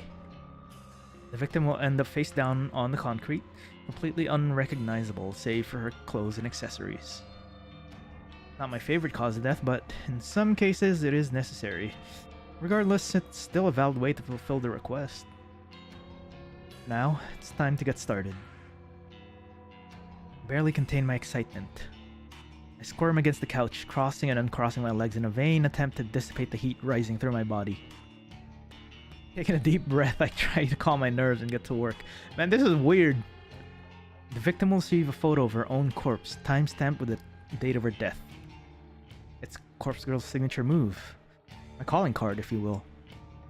Seeing an image of one's own disfigured corpse is sure to strike fear into one's heart. And that's precisely the reason I take this step, to make the victim panic and act rashly. First things first, I save the victim's photo to my laptop's hard drive. I store it in a folder discreetly named System Files, hidden away in the root directory of my operating system. Password encrypted directory, of course. Also, it's also a good way to hide your quote-unquote important files too, you know. If you know, you know, haha. Next, I open up my favorite image editing software and load the photo. Looking carefully at the detail in the picture, you can see that this will be a work of art. I can then go to town with this request. I minimize the software, open the web browser, and access a particular website. Oh, yes, that's also the new homework folder is now the system folder. Database of the deceased. The DD as it's known on the dark web. My secret weapon. The ultimate resource for my work. DD is a collection of countless high-resolution photographs of dead bodies. Murder victims, crime scenes, suicides. Somebody has died one way or another. Chances are good that some perverted individual has captured the moment in all its gory glory. Let's see. Popular tags: blood, male, choking, asphyxiation, morgue, accident, car, severed, funny, bathroom, funny. Such valuable images are essential to my work. Using these photos as a base, I can edit my victim's details into the picture. My process is simple. I start by locating the perfect corpse photo. Search the database, and in less than 2 minutes, I discover a disgustingly detailed photo of a woman with her entrails spilling from her stomach. Her face is blue, having suffocated before even having a chance to bleed to death. She's about the same age as my victim. She's of a similar height and build. Finding a photo that specifically suits my victim's features is easy thanks to DD's excellent catalogs of tags and filters. I simply search for the keywords that match my victim's description, and I find a corpse that fits. Using this photo as a starting point, I digitally edit my victim's face onto the body. Not some quick job that even a child can do. A painstakingly crafted work of art that would fool even the keenest eye. An hour passes. Then 2, then 3. Before I know it, midnight has come and gone, but the work is nearing completion. All that remains is to add the final touches. I like to add specific distinguishable details to the image. A personal item or accessory. Clothes, makeup, you name it, I can edit it in. With personal details added, I adjusted the lighting and color palette just slightly to make my photo truly unique. If the victim decides to reverse image search the photo and discovers it's a forgery, all my work would be for naught. And with that, the masterpiece is complete. A grisly, gruesome, gratuitously gory gift for the soon-to-be departed. The victim will receive this photo of a corpse, that is, for all intents and purposes, a perfect replica of her own physical form. She will open the image on her phone, and the life she once knew will crumble to pieces. My lips curl into a satisfied smirk. During my hours of work, my breathing eventually steadied. My excited nerves settled into a zen-like calm. But, seeing the finished art piece now, I begin to feel my heart pounding once more. The macabre vision before me is exhilarating. Adrenaline and dopamine surge throughout my body, giving me a sudden head rush of bliss. Say that I'm attracted to the sight of blood and guts would be misleading. No, I'm not into that at all. The excitement stems from the thought of taking control of somebody else's life, dictating their future, controlling their fate. Or with the creation of this image, I've taken the victim's life into my own hands, like a puppet master pulling the strings of a marionette. By forging this convincing creation, I will compel the victim to take her own life. Right. My own hands need not become stained. The hands of Corpse Girl have never been dirtied with the blood of a victim. This is the true nature of my work. Carefully crafting corpse photos in such a way to convince the victim that their fate is already sealed, and no matter what they do, they cannot escape the death that awaits them. And the date stamped on the photo is the icing on the cake, the ultimate driving force behind the victim choosing to end their own life. A date so near in the future, a time that has not yet occurred, a fiber of uncertainty carefully woven into the image that causes the victim to pause and consider the possibilities. Like, all she's doing is like photoshopping photos, sending it to the victims, and then that's it. They kill themselves. I don't know, it's kind of weird.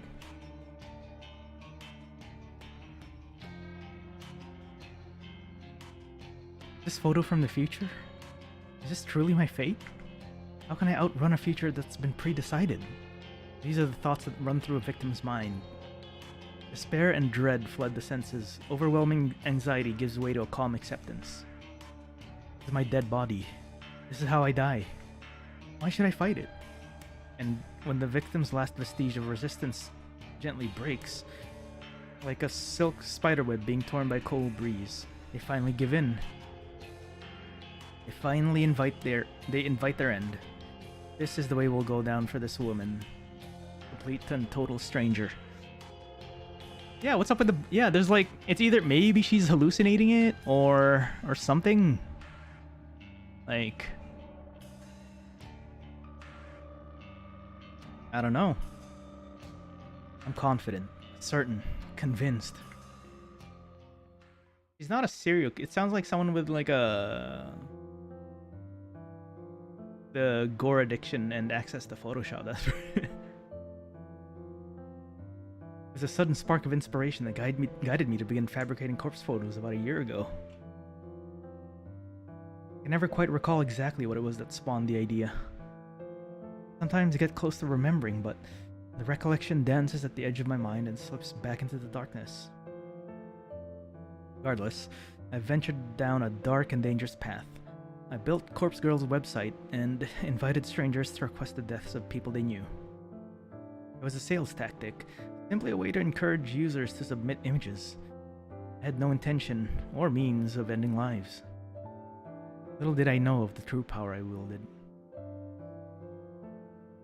I only intended to create corpse photos and send them to people for fun. Oh, yeah, so it is that. I wanted to startle and scare some unsuspecting fools. It would be a lie to claim that I didn't get off on it. The thought of people shrieking in fear at the sight of their own corpse was more than delicious. It sated my budding lust. It filled a dark hole in the depths of my soul and gave me purpose. My throat is dying. Never in a million years did I dream that one of my corpse photos would result in the death of another human being. I'll never forget her name. Uri Hatano. 20-something, slim, gorgeous, eyes that took my breath away the moment I gazed upon her portrait.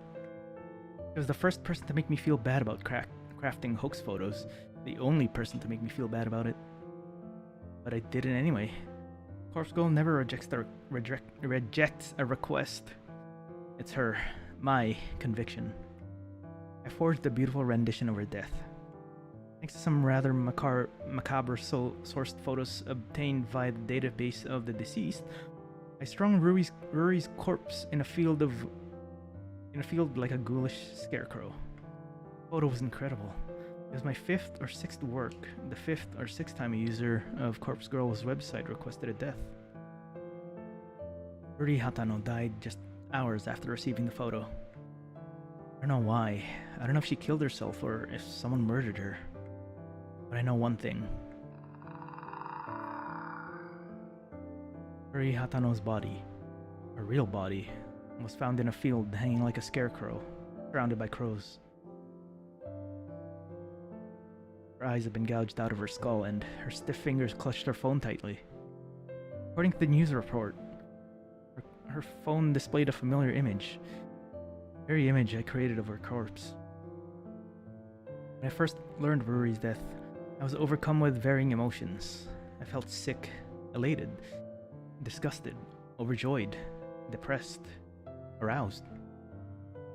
Had I somehow caused her death? Was Corpse Girl responsible for taking a life? Even though my hands weren't stained with blood, I still felt responsible. A lurid truth descended upon me that moment.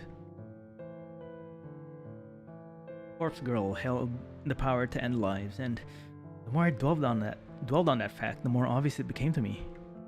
I began to feel that power pulsing through my veins, thrumming my blood as my heart pumped and pounded within my chest. I can't explain how the power works, and I don't know why I have it, but somehow, the corpse photos I create can compel a victim to end their own life, or compel someone else to end it for them. Ruri died in the way that I envisioned. Her dead body matched the fake corpse photo I painstakingly crafted. And I didn't even have to leave the safety and comfort of my apartment to ensure her death. Corpse Girl's power is real, extraordinary, and I vowed to exercise that power as frequently as possible. Now it kind of makes sense. Uri Hatano died last year. Since then, I've been chasing that rush. Thrill that comes with snuffing out a soul. It wasn't hard to grow the popularity of Corpse Girl's website after that incident. Particularly dark corners of the internet gobbled up the news with enthusiasm, and the saw an influx of new visitors. And on a few occasions, I even overheard people in the real world whispering about the mysterious website that lets you request a death. I've crafted corpse photos for dozens of requests. Each photo is more convincing and realistic than the last, thanks to my ever-evolving skills. None of my recent attempts have been successful. Not a single person has dropped dead since Ruri Hatano. I'm beginning to wonder if my corpse girl's power has fizzled out. Or perhaps I never had any power to begin with. Maybe Ruri's death was simply a fluke, a morbid coincidence. I spent countless hours doubting myself, doubting Corpse Girl. I tried so hard to replicate that one success. Every time I received a request, I did the same thing as I did in Ruri Hatano's case. I edit the photo of the victim, I create a convincing corpse photo, and I timestamp it with the time of death. I send the photo to the victim, and then I leave the rest up to fate. Nothing ever comes of it. Not so delusional to think that in normal circumstances, a simple photo would be enough to convince someone to kill themselves.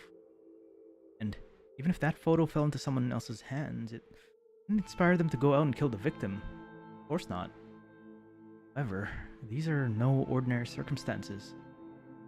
I once activated a power beyond the ken of mortal men. I caused Ruri Hatano to die by her own hand or by the hand of another. I need to find a way to manifest my power once more. Prove that I, Corpse Girl, have the power of death and destruction at my fingertips. Once a new victim perishes, I know it'll pave the way to more and more deaths. My website will gain popularity and become more than just an urban myth. People will live their lives in fear, forever wondering if Corpse Girl is lurking behind the next text message they receive. Yes. See the future I crave so clearly in my mind. Close to achieving my goal, I know I am. I need water.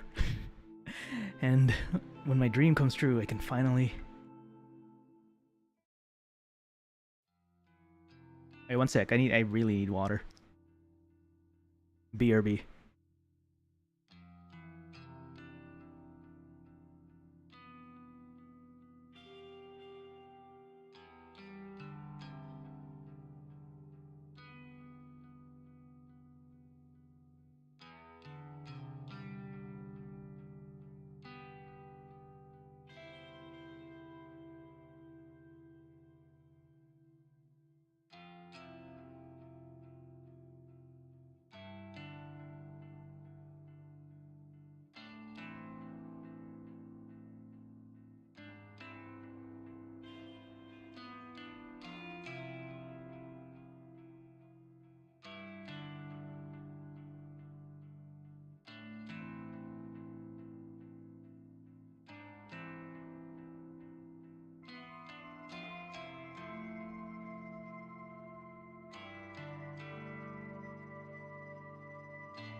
Alright. I really need to get like a 2-liter bottle of water on my desk. Whew. The incessant chirping of birds gently kindles the embers of my consciousness. My heavy eyelids open to find my body contorted before me, legs splayed across the couch in the most uncomfortable position I can imagine. Groan and twist my torso, letting my spine pop and crack until the aches in my body drift away. I need to stop falling asleep on the couch. Still young, but I can't handle a night away from my comfortable bed. My eyes fall upon my open laptop, lying on its side on the floor. The screen is blank, the battery drained. I briefly panic, hoping against hope that I save my work before falling asleep. I stumble toward my feet and pick up the laptop, then charge toward the power outlet. I plug in and boot up, revitalizing the machine, the mechanical beast, and the feeling of wave of relief as the whirring of the internal fans signify the breath of life. The screen flickers and bathes my eyes in harsh light. My eyes squint against my will, and I make out the image before me. Mutilated corpse of my latest victim. Perfection in picture form. Timestamp in the lower corner reads May 27th, 11:07 a.m. Tomorrow's date. Photo's ready to be sent out. I send it now, the victim will receive it immediately, notice the date, and realize that her death is imminent. Time to set the wheels of demise into motion. Leaving my laptop at the outlet, I quickly dart into the kitchen. Well, call it a kitchen is misleading. It's simply a tiled area connected to my living space, with a small refrigerator and microwave oven, a single hot plate. A small stack of drawers is nestled next to the fridge, and I pull the second drawer from the top. Plunging my hand inside is always an odd sensation. My fingers get buried beneath a dozen cheap plastic flip phones. I grasp one of the phones between my thumb and forefinger and remove it from the drawer. Scratched up pink model from 2010 or so. A relic from a time not all that long ago. May as well be forgotten. Put the screen up and turn the device on. I'm relieved to see this artifact still holds power.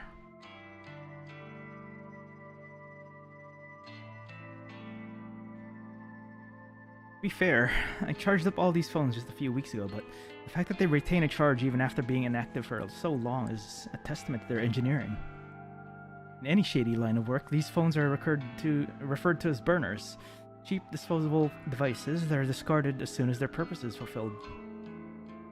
I acquire them by rather unsavory means, but that's neither here nor there.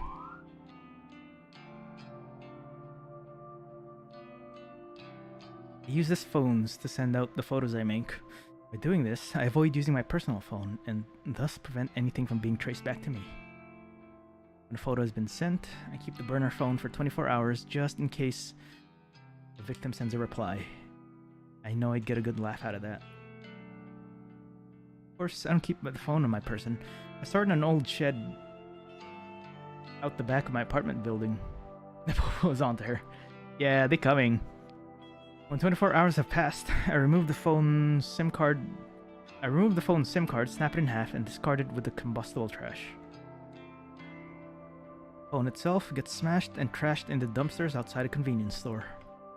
I also delete the photos off my hard drive and clear my internet history. Obviously, I don't even use my own internet connection at home. I leech off of my gullible neighbor's Wi-Fi. He's under the impression that I can't afford my own internet connection.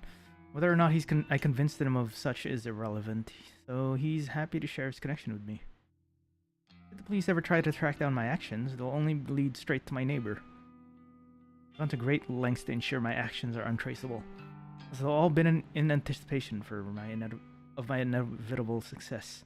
But then wouldn't the neighbor be like, hey, by the way, I'm not the only one on this connection.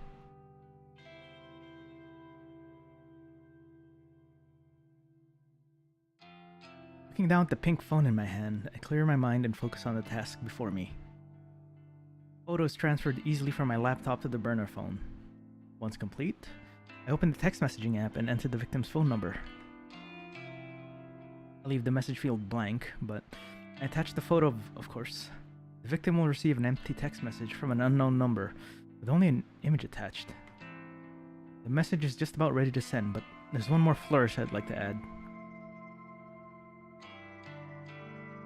There it is. The spoofing thing. I open a particular app I previously downloaded to every burner phone. It's simply called Number Mask, and one of the most ingenious apps I've ever used. Leary! Hello! Welcome, welcome! Thank you for dropping by. How are you doing?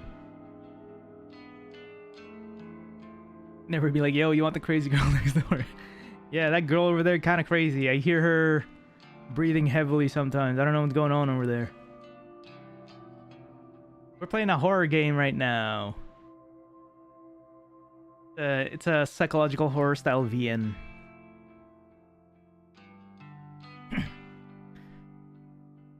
Is going pretty well. My throat's getting kind of dry though because I've been reading out. I've only had like a glass of water so far. The app asks for the number I want to use. Nice. The game is so good. Have you played it? I was looking at the Kickstarter thing, and I didn't recognize any names there. Did you? This thing's from Kickstarter though, but it's on Steam now. But yeah, it's a pretty good game so far. The app asks for a number I want to use. I punch in my memorized trademark. 3369693. Now, when I send a text message, the receiver will see these numbers appear on the caller ID. Not only does it mask the burner's real number, but it's an extra calling card to help boost my infamy. Watch someone playing it in the weekend? Nice. I smirk. My thumb hovering over the send message button. So far, it's pretty good. I like it. This is it. This is gonna be my long-awaited victory. The second victim to end up dead. I just know it. It's a stepping stone to my success. Second of many bodies that will pave the way to my glory. Send the message.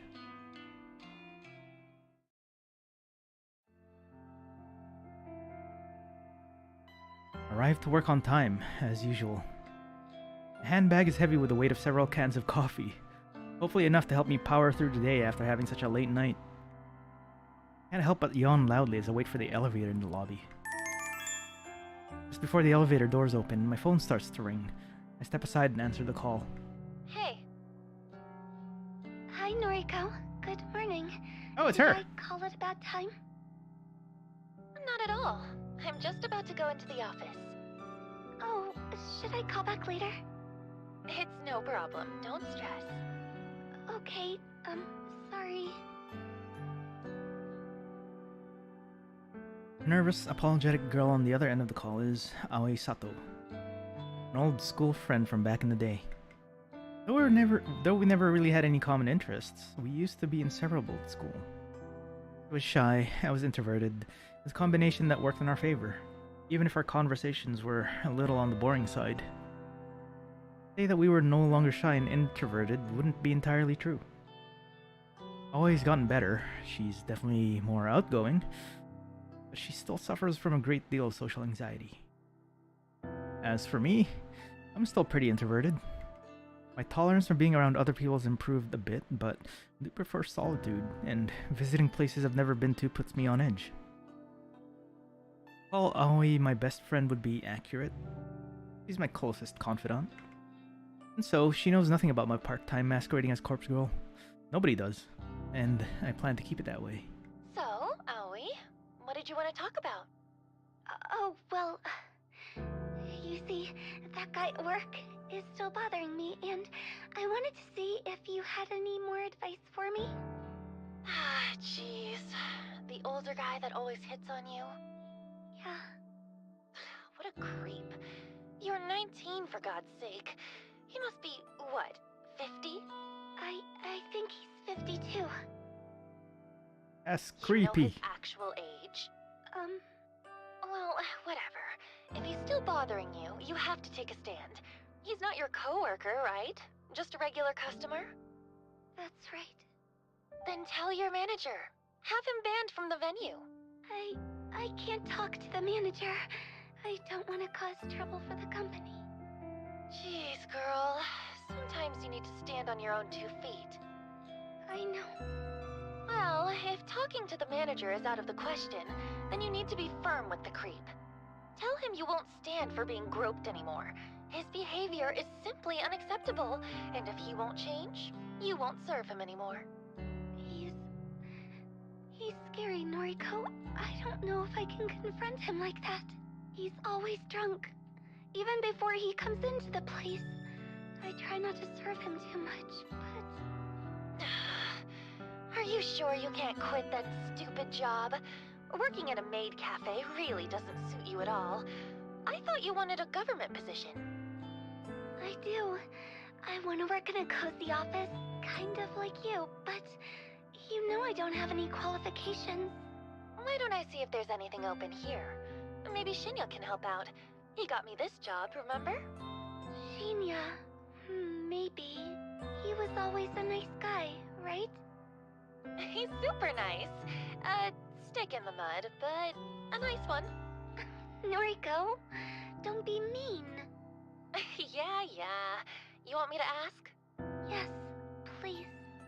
If it's no trouble. It's no trouble. I'll talk to Shinya. Then maybe you can quit that crappy job and come work with me. Oh, that really does sound wonderful. Thank you, Noriko. I'd be so lost without you. Don't be silly. You're amazing, Aoi. Leave this to me. Thank you. End the call and heave a sigh. Having to go and ask Shinya about a job actually is a pain in the ass, but I'd never admit that to Aoi. That was adorable, yeah. I want to help the poor girl. I really do. I do nearly anything for her. Elevator arrives at the lobby, and I step inside as soon as the doors open. Good morning, Kurosawa. Fujikawa. Good morning. Shinya takes me by surprise as I exit the elevator. You've been waiting for me here. I wanted to catch you before we sit down to work. I sent you another friend request. Can you make sure you got it this time? Oh, yeah. Okay. What am I supposed to do when he puts me on the spot like this? I try not to groan as I get my phone out and open up noise. Take note, y'all. Don't be like this.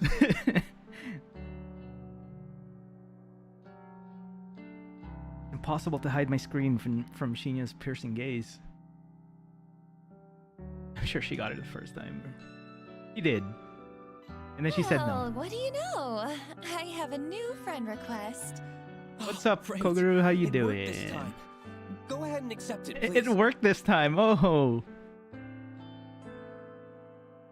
Don't be like this guy. Yeah, sure thing. I hesitantly accept the request. A little fireworks animation pops up on the screen with a celebratory message about making a new friend. Yay! Yay! We're officially friends now, so... Oh, Jesus. Can I call you Noriko from now on? I never cared much for formalities.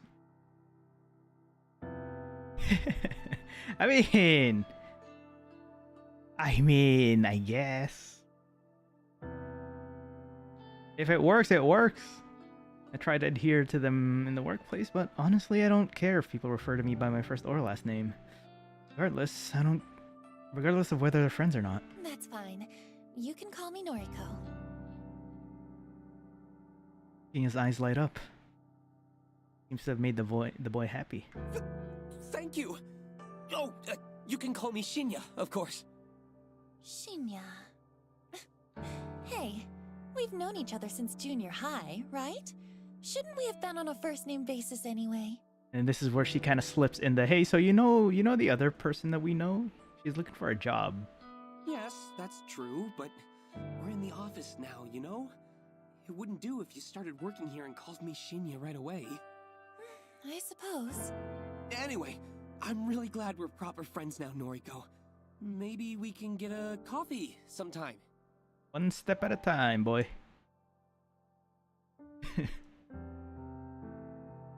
Can't help but feel he's trying to push his luck as far as it'll go. Any suspicions I had about him having a crush on me are now confirmed. I brush a stray lock of hair out of my face and smile as sweetly as I can while I change the subject. Yes, gonna go left on red. Hey, actually, I wanted to ask you something. Are there any more temp jobs available here right now? Temp jobs, huh? Are you looking to pick up extra hours? No, not exactly.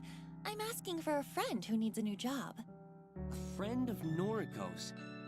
Well, let's see. We pretty much always have data entry roles up for grabs. Unless your friend wants something more interesting? Do they have any particular qualifications? Not really. Data entry is more than fine. Actually, you already know who I'm talking about. Remember Aoi Sato? Aoi Sato? Yes, I think I do remember her. That really shy girl from our school days, correct? That's her, yeah. Wow. I never knew you were still in touch with school friends, Noriko. Always probably the only one. We're fairly close. Is that so? As for me, I don't really have any friends from back then. His heartbreaking confession doesn't surprise me too much. It doesn't strike me as the type of person to have many friends at all. Ouch. Sure, I'm the same, but... No, but what am I saying? We're friends now, so I guess I do keep in touch with school friends. Yeah, I guess so. Hey, I'll ask my superior if we can get Sato an interview. Is that okay? I'd really appreciate that. Thank you, Shinya. No problem. Leave it to me. Gives me an awkward salute before skipping away. A little exchange has obviously made him pretty happy. For some reason, something that Tomoe Watanabe said yesterday pops into my head. He mentioned that I'm leading Shinya on, but it's not true, is it? I shake the thought out of my head. I'm just being nice to him.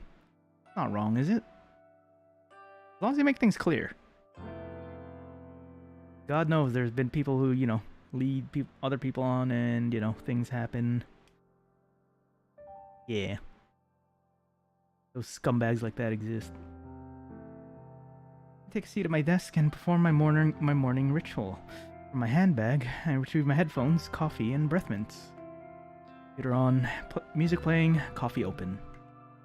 Fingers tap rhythmically against the keyboard and I slip into the usual workday trance.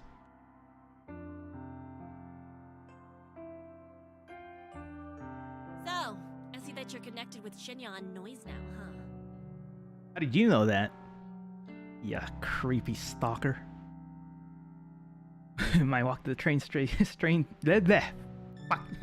My walk to the train station is interrupted by a familiar grating voice.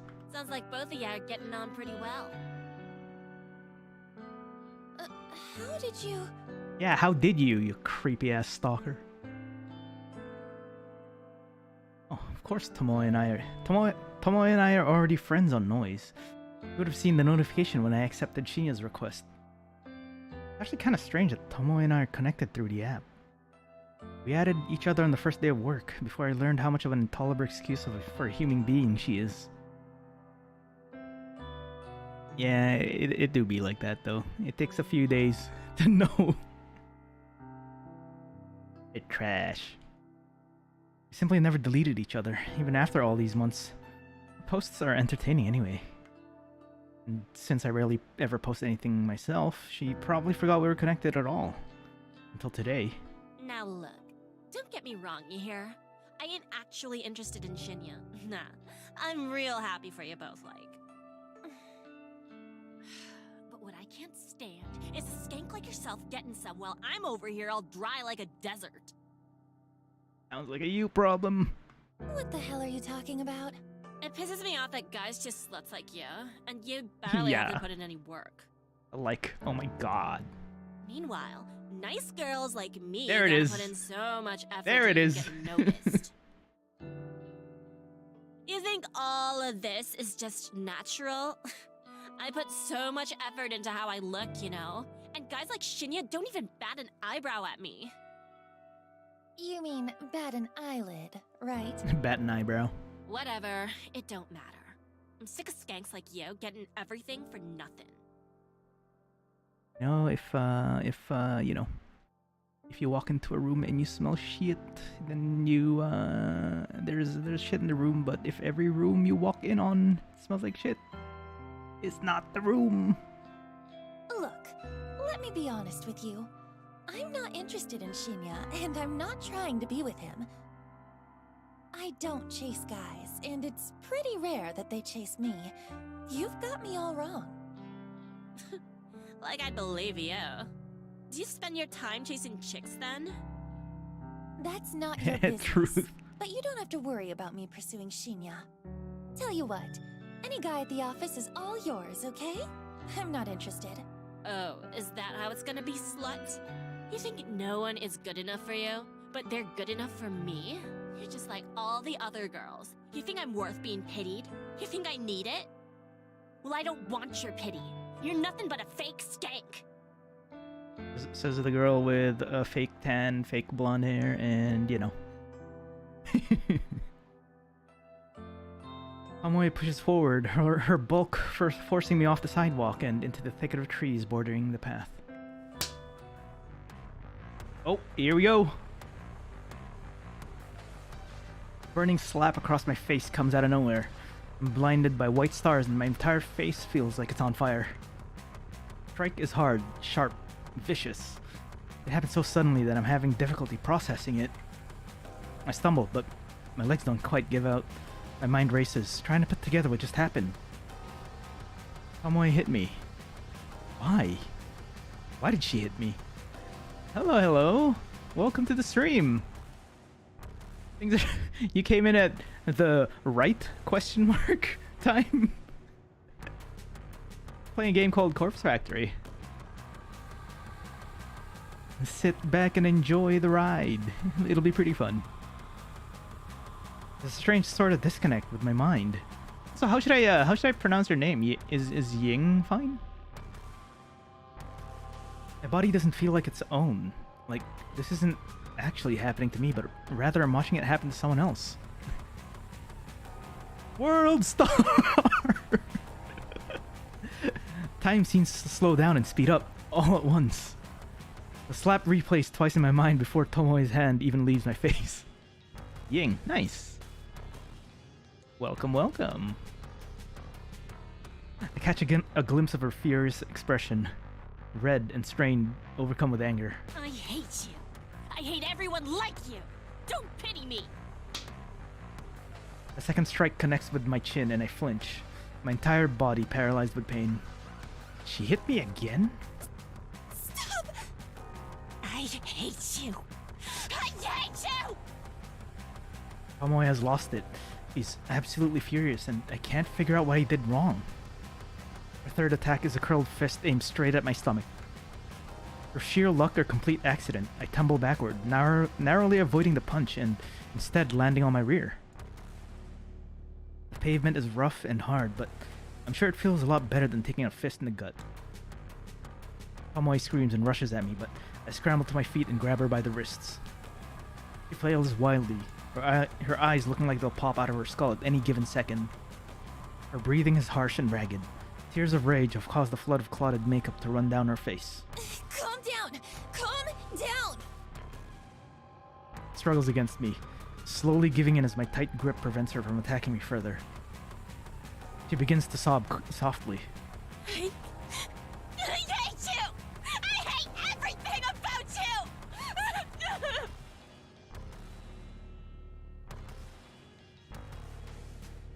With a great pull, Tomoe frees herself from my grip. She steps away cursing and runs past me. I blink in disbelief as she breaks into a sprint, heading into the direction of a train station. I raise a hand to my tender face and touch it gently. The stinging sensation is completely new to me. Never before have I been attacked like that. What the hell was all that about? I can't believe she hit me. That woman, Cray! A pack of frozen vegetables pressed against my face soothed my swollen jaw, but does very little to calm my nerves. I'm still on edge about what happened today.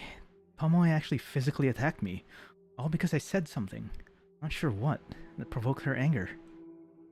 Maybe that girl is more complicated than I gave her credit for. Seems like she has her own inner demons, just like the rest of us. Replayed the event in my head 100 times since returning home, without confronting Tomoe about it. I don't think I'll ever figure out what incited her aggression.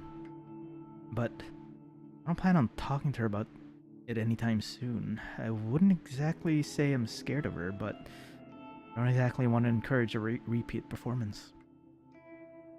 Rest the bag of frozen vegetables on the small coffee table next to me. I think I've done all I can to reduce the painful swelling for now. Sighing and leaning back, I let the soft padding of the couch consume my body as I sink deeper. My eyes glaze over as I bring my phone to my face. My fingers lazily tap and scroll as as I look through a carefully curated obituary news feed, list of deaths that have been reported throughout the day. Using a set of handy filters, I narrow down the feed to include the only women's deaths, in the age range of 30 to 50. I set the location to cover all of Japan. I immediately exclude any results that mention natural causes of death. I'm looking for specific cases, suicides, or, as is more often reported, accidents. Of course, I'm looking to find out whether my latest victim has offed herself yet. Search string return no results, then it's pretty easy to look up recent murders. They're few and far in between.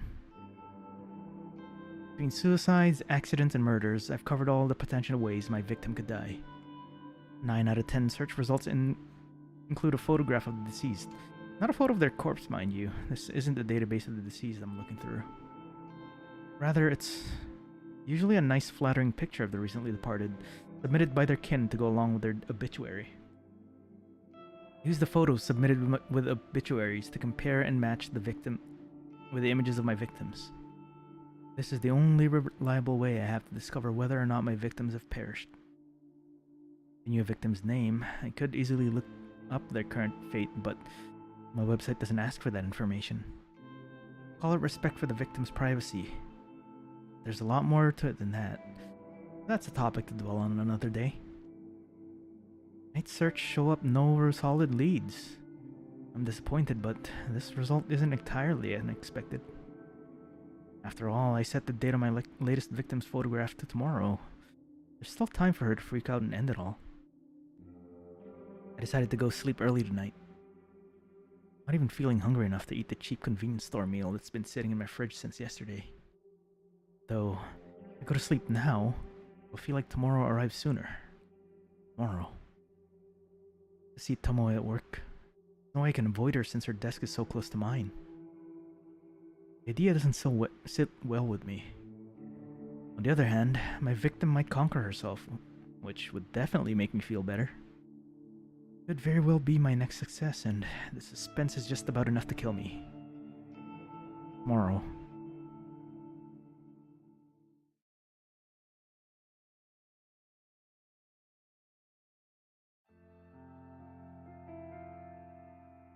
May 27, Wednesday morning.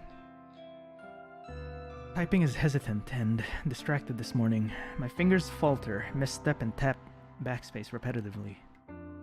This is no good. Can't focus on work while I'm staring at the top of Tomoe's head popping up from behind a monitor a few desks away.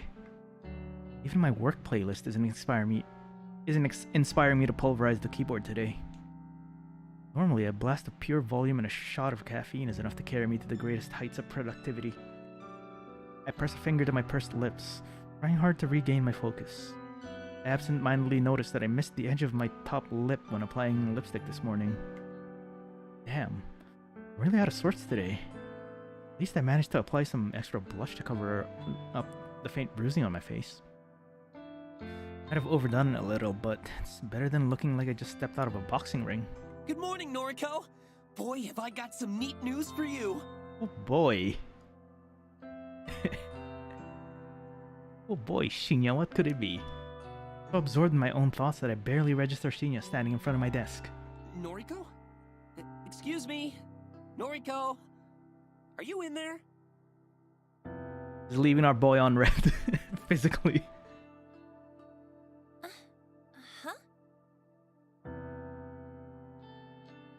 My eyes fixate on Shinya's goofy smile. I quickly remove my headphones. Fujikawa, Shinya, sorry. Hi. Are you okay? Yeah, I'm fine. Tired is all. Oh, I hear you. I was up late last night. Boy, I must have been up past 10. Just could not put down this new crime thriller I've been reading. Oh, yeah, right. I was up late reading too. Your horror novels, right? Don't they leave you feeling a little scared before you go to sleep? This is the guy who reads crime novels. No, not really. It's all fiction, so it's pretty easy to distinguish from reality. I think he reads like true crime stuff, doesn't he? Is that so? Wow, that's not like my book at all. The crimes in this story are all based on real cases. My jaw hits the floor every time I turn the page. Uh-huh, yeah. Anyway, let me tell you this. When you hear Your that friend for someone you're Sato talking to, can that's take when a you data stop entry opening talking. starting from Monday. She doesn't even need to interview. That's how much the boss trusts me. Genuinely impressed with Shinya's ability to score away a job. Say what you want about the guy, but the bigwigs obviously have faith in him. Wow, Shinya. I don't know what to say. Thank you. Thank you so much. Hey, keep talking. Got it. Don't thank me yet. Sato is going to be worked to the bone. I hope she's prepared for it. Trust me, anything will be better than her current job. Really, thank you, Shinya. You came through for us here. Well, I'm just happy to help. Hey, Noriko, can I ask you something? Sure, shoot. Shoot! Oh, right. An expression. Sorry, I just remembered this case in the novel I'm reading, where a police officer shoots at a perp only to... Hey, you, wanted to ask me something? Yeah, horror nonfiction, exactly. Right. Are you friends with Watanabe? Who's that again? Oh, yeah, the girl we had a beatdown with. I blink a couple times. Tomoe? You're on a first-name basis with her. Then you must be great friends. I mean, I That's wouldn't kind of say... stretching it. Listen, would you mind putting in a good word for me with her? Bro, what? I'm kind of interested in taking her out sometime. But I could never ask her myself. Okay there, buddy. I'm stunned, gobsmacked, speechless. Shinya likes Tomoe? Thought he likes me. Is my intuition wrong? Wonder if the clues have been in front of me this whole time. What else haven't I been seeing? Noriko? What do you say? Shinya, look. Honestly, I'm not really friends with Tomoe. I don't think I can help you. Oh, I see. That's a shame. I thought maybe you were close. Man up and do it yourself, bro. Darn. I guess there's not much to be done, is there? Even after I helped you and Sato out and all. Bro. Is he seriously trying to guilt me? I have to hand it to him. I didn't think he had it in him. Well, I suppose you can just tell Sato to start work on Monday morning. Guess I'll see you around the office then. Yeah, you do not do that. Shinya leaves, and I bury my face in my hands. Has this world gone mad all of a sudden? Shinya likes Tomoe, not me. Not that I'm disappointed. Hell, I don't even have feelings for the guy, but for him to be interested in someone vapid like Hurler just blows my mind. To add insult to literal injury, Tomoe assaulted me yesterday. She has a vicious, violent side to her that Shinya doesn't know about. She could be in real danger if he pursues her. I'm completely unable to process what I should do. Shinya scored Aoi a job, and I'm truly thankful. Do I feel like I owe him one? Should I ask Tomoe out for him or warn him about her? I need to clear my head.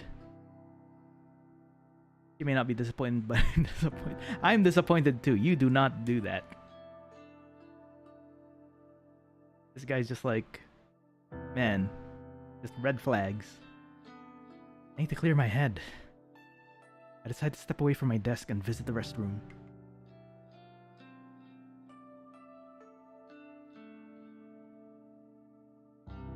I have no need to use the restroom. I enter a stall and lock the door behind me. Sitting on the toilet's closed lid, I lean back and exhale. I'm getting too caught up in office drama. That's the issue. That's what the issue is. Unlike me. I'm supposed to be stoic, unflinching. My ideology, my entire identity. My emotions are better locked away than stitched on my sleeve. I'm Corpse Girl, for crying out loud. My purpose is bigger than all of this. I'm destined for greatness. The day will come when people fear my name. Right? I shake the doubts from my mind and pat my cheeks. I'm doing all this for the right reasons. I know I am. If I start doubting myself now, I'll never see my mission through. An unfamiliar jingle rings out through the restroom, echoing off the walls. Sounds like a phone alert, but where did it come from? It took me a few seconds to realize I have my own phone in my hands, and it's vibrating incessantly. I must have grabbed it subconsciously from my desk when I stood up. The screen is lit up and the message reads, "One new article matches your custom filter." Dead body lol. Wait, what? The auto newsfeed I set up last night actually located something? I hurriedly unlock my screen and open a certain app. Same app I was trawling through last night looking for obituaries. Oh, that was a filter name. I thought it was a post that someone's made. Dead body lol. Little unread mail icon sits at the top of the screen, blinking and practically shouting for my attention. Hit the icon and read the information presented to me. Article posted online today, 11:22 a.m. Keywords found: 3. Miss accident numerical data range 30 to 50. Image data found: yes. Wednesday, May 27th. Miss Akane Tsurumaki, 36, of Chiba Prefecture, was pronounced dead this morning at her personal residence, 8:38 a.m. Chief Coroner reports that Miss Tsurumaki was involved in an accident resulting in self-asphyxiation. Miss Tsurumaki is survived by her husband, Mr. Goro Tsurumaki, 42, and their daughter, Miss Fu Tsurumaki, 1. Funeral service will be held on Friday, May 29th. View image attachment? I hurriedly tap the button and gasp as the image loads. Her photo. It's unmistakably the same woman. Plain features, little makeup, no signs of personality. Akane Tsurumaki is the latest victim to receive a photo of her own corpse. My breathing stops all of a sudden. I'm gasping for air, my cheeks on fire, my fingers numb. Did it? Meticulously crafted photo caused this woman to end her own life. An accident resulting in self-asphyxiation, meaning she died by suicide, strangled herself, or held her head down in the bath. The news never reports anything as a suicide. Such a taboo topic in this culture. Everything is always an accident. All this time I've been trying to compel somebody to kill themselves. My corpse photos constantly becoming more and more elaborate, more and more convincing and realistic. Now someone's died again. Because of me. Because of Corpse Girl. I was right all along. I do possess power. I have the power to end lives through my work, my art. I've known it all this time, and I've finally proven it. Yuri Hatano's death planted the seeds of my belief in my mind. The belief that Corpse Girl is more than a mortal being.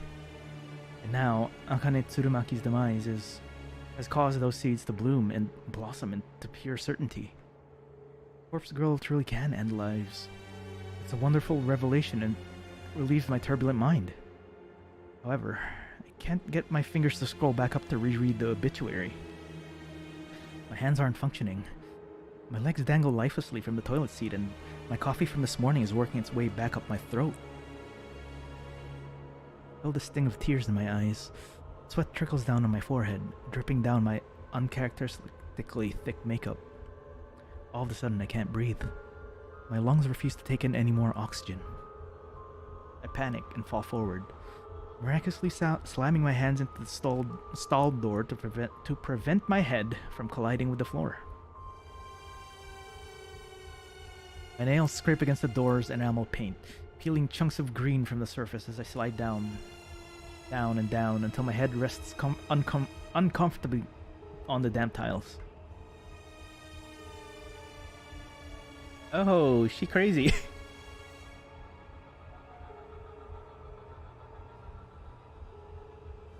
That's a washroom. That's a public washroom floor, man. My eyes roll back and my tongue lolls out the side of my mouth. Dangerously close to the tiled floor, oh my goodness. But completely out of my sight and mind. I taste foundation and blush. A little bit of sweat, then nothing at all as the still air envelops my taste buds. Girl, stop. Get some help. Right? My photo killed that woman. That woman killed herself because of my photo. My photo killed that woman. That woman killed herself because of my photo. My woman killed that photo herself because of a photo of the woman that killed herself in the photo. My eyes begin to regain their focus and my stomach turns, heaves, shakes. Warm coffee spills from my lips as I try to smile but only manage a gurgle. The gritty paint underneath my fingernails has a rough texture that I don't like very much. I feel queasy and ecstatic at the same time. It's a horribly wonderful feeling that I could do without. So much for stoic, unflinching Noriko. Remember stoic, unflinching Noriko? This is her, writhing on the bathroom floor, her lungs working once more and her breath ragged and gasping, sucking in air like a mosquito sucks in blood. This is Noriko. Noriko with her grandiose fantasies of... Grandiose? What the hell did I say? If you ever find yourself face down on the floor of a public bathroom for any reason, you've officially hit rock. True! True, whether that be in a pub or somewhere else. Especially at work.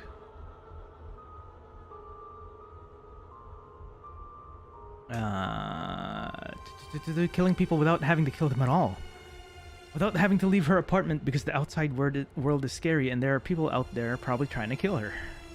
This is Noriko, me, the real me, acting tough and fearless when I'm crying on the inside. Always sad, always miserable, always lying on the bathroom floor with my fists clenched and my phone resting in a puddle and my life slowly spiraling out of my control. This is me.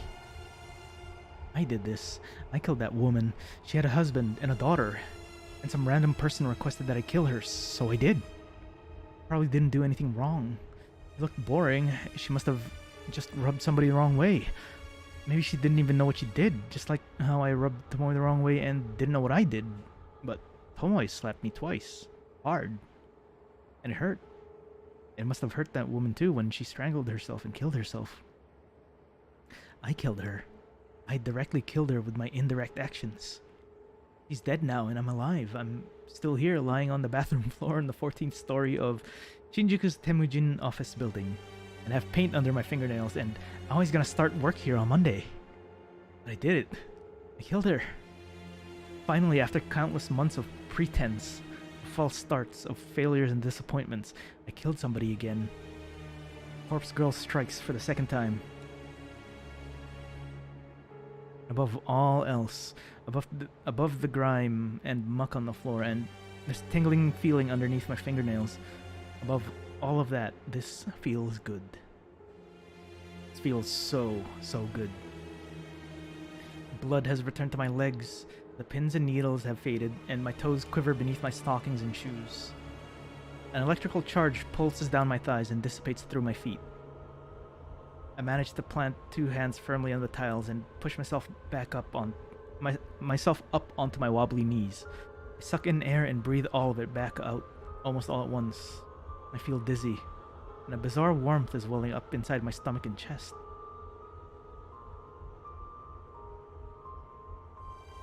I manage to steady myself enough to sit back on top of the toilet seat, with my feet planted firmly on the ground and my hands resting on my lap.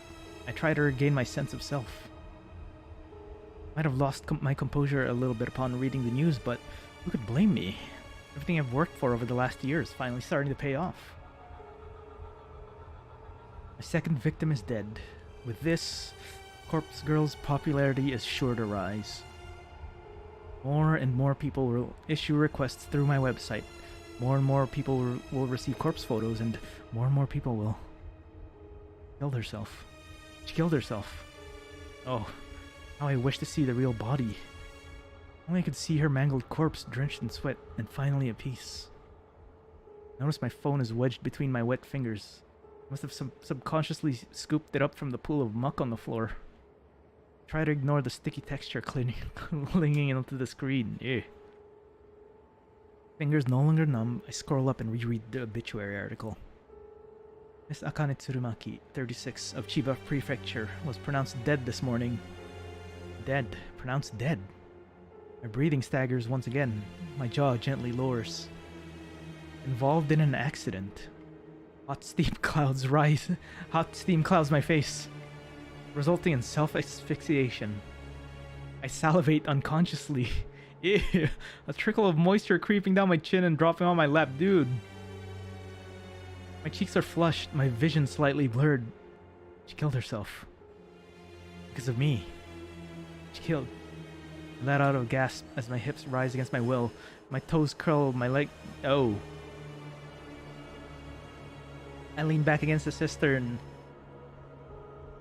She's way beyond crazy levels. Cold porcelain penetrating the thin fabric of my clothes and chilling my burning hot skin. My eyelids flutter as my mind hazes over. I can't control my body any longer. All the anticipation of the last few days, the tension building in my muscles. I can't. My legs tense up, my knees buckle. My neck tilts back, a whispered gasp slips slowly between my... The phone falls to the ground once more as my fingers slowly uncurl. The dull tink as it hits the floor is the last thing my foggy mind registers before I drift away.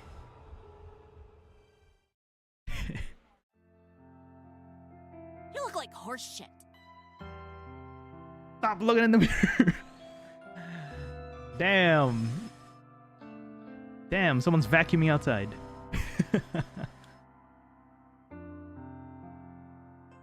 Someone's brazen drawl snaps me out of my dead-eyed stare.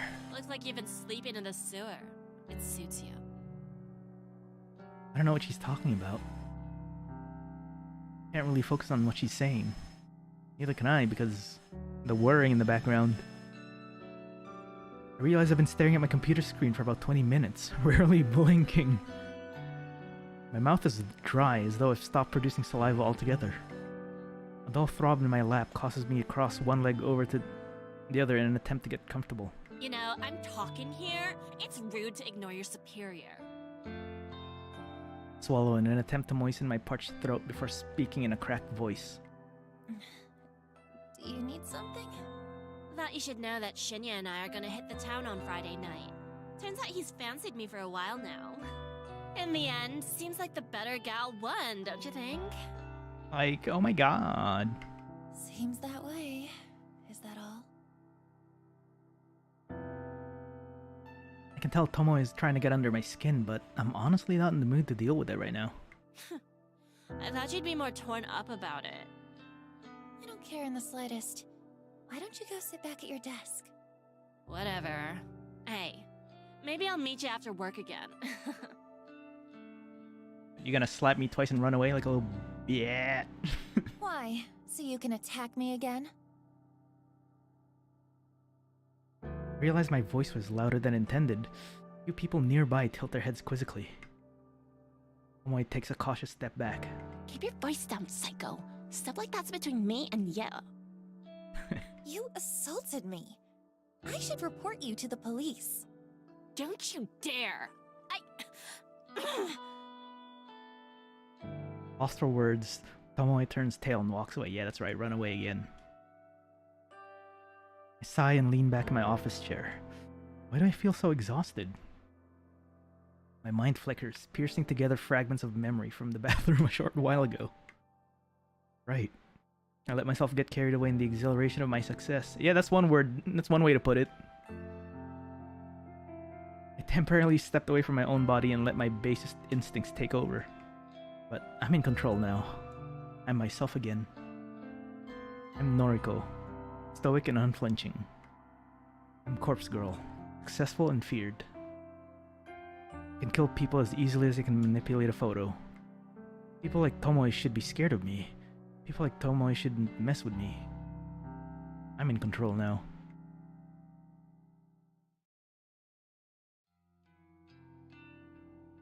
What time is it? I should be good for another 30 minutes. Climbing the steps to my apartment is always such a chore. Wish I'd moved into a building with an elevator, but simply couldn't afford to when I first moved out on my own last year. The old apartment buildings creak and groan when you ascend the stairs. On top of that, you can hear the bustling of other people within their tiny homes as you progress up each floor. There's always a slight whiff of mold or mildew whenever I ascend the stairs. Ew. I want to chalk it up to the fact that the building is so old, but it is possible that some of the residents here don't keep their apartments very clean. At the very least, this neighborhood's decent. I feel safe in my home, even if it is small and cramped. And my neighbors are respectful, from what I can tell. Not that I really know them at all. In fact, the only neighbors I regularly have contact with are the very same ones I leech Wi-Fi from. A middle-aged divorced guy named Kenji, who lives on the floor below me, and his daughter Momo. Kenji's a decent enough guy. He works overnight, which unfortunately means Momo's left at home a lot in the evenings. Momo's a sweet girl, perhaps 6 or 7 years old. I occasionally hear her singing drift up into my apartment, but it doesn't bother me too much. She's just a kid. The very same Kenji and Momo that I bump into when I'm climbing the stairs this evening. Oh, good evening. Hello there. Hello. We're just on our way to get some dinner. Isn't that right, Momo? Yes. That sounds nice. I hope you have a good meal. Thank you. Say, are you feeling okay? You look like you've been in some trouble. There's dirt or something all over that side of your face.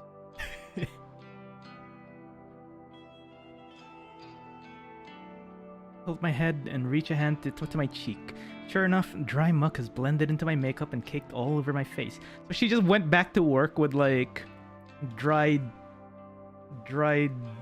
bathroom floor junk all over her face.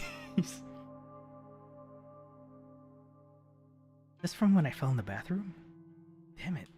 I looked like this all day? Oh, right.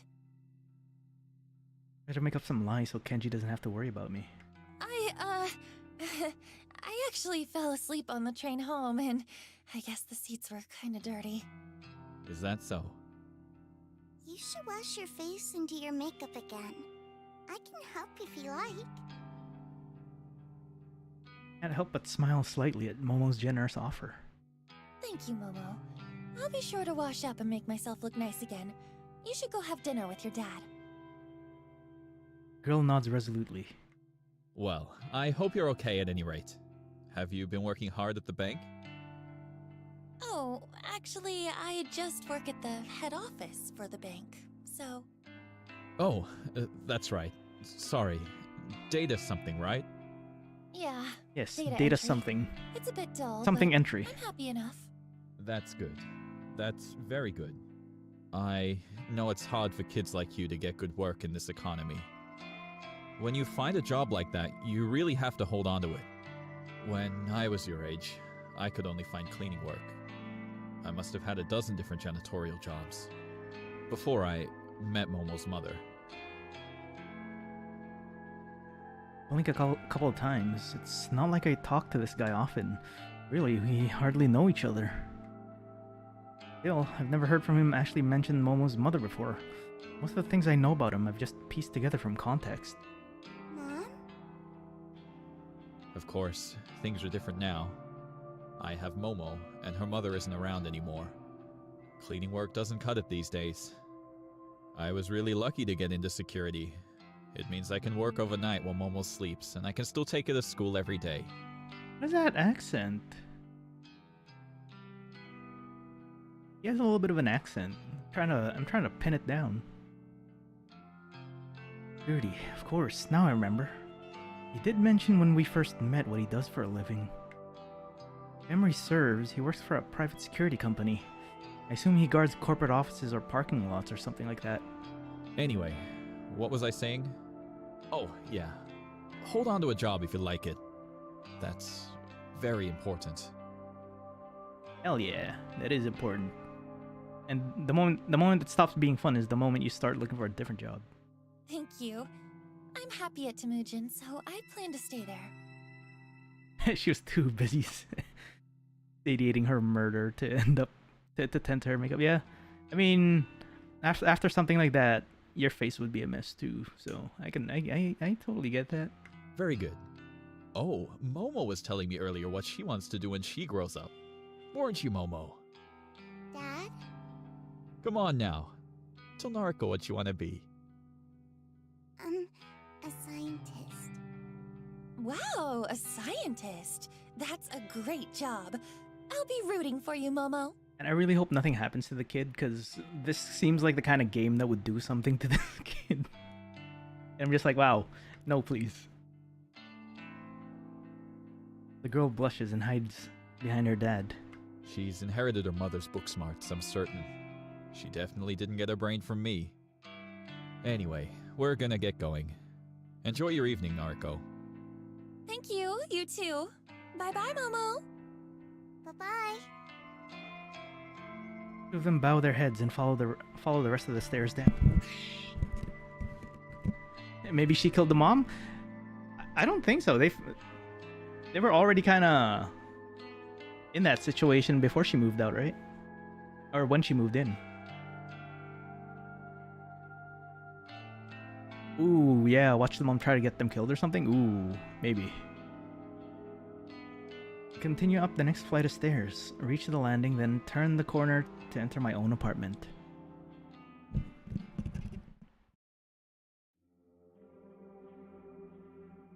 The place is dark because I always make sure to cut the lights before I leave. Can't afford to leave any electricity running. My rent chews through most of my salary as it is. Isn't that normal? I flick on the lights and feel relief as the living room illuminates. Faithful couch and TV emerge from the shadows and immediately feel at home. Throwing my keys and bag onto the coffee table, I slump down on the couch. What a day. I have an overwhelming urge to pull up my laptop and check my website for new requests, but my body's needs come first. I'm desperate for a hot shower. I need to cleanse my face, scrape the paint out from underneath my nails, and I'll definitely have to slip into a fresh set of underwear. Whatever happened in that bathroom today took its toll on my body and my clothes. Oh my lord. God. Well, the night is young. I can relax later. For now, it's time to start scrubbing.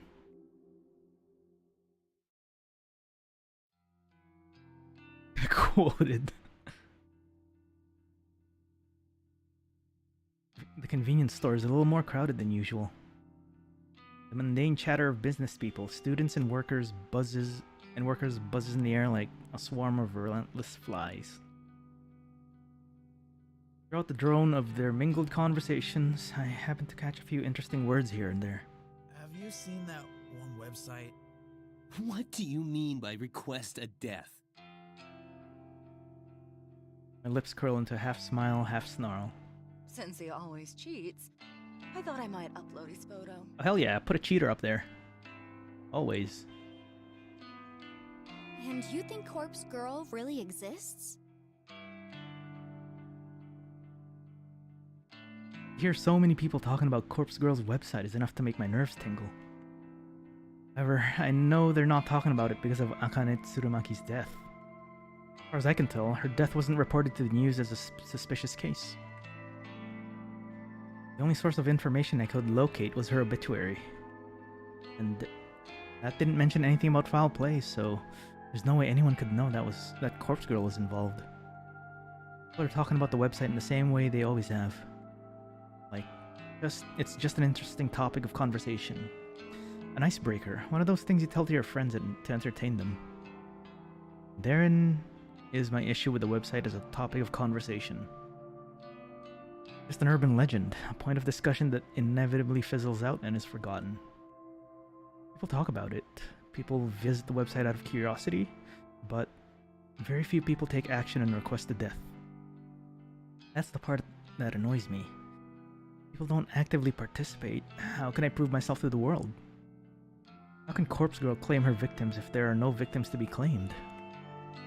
As long as the website is simply a talking point, a myth, an icebreaker, then Corpse Girl's ambitions will remain unfulfilled. To be fair, I haven't yet provided a compelling reason for people to take the website seriously.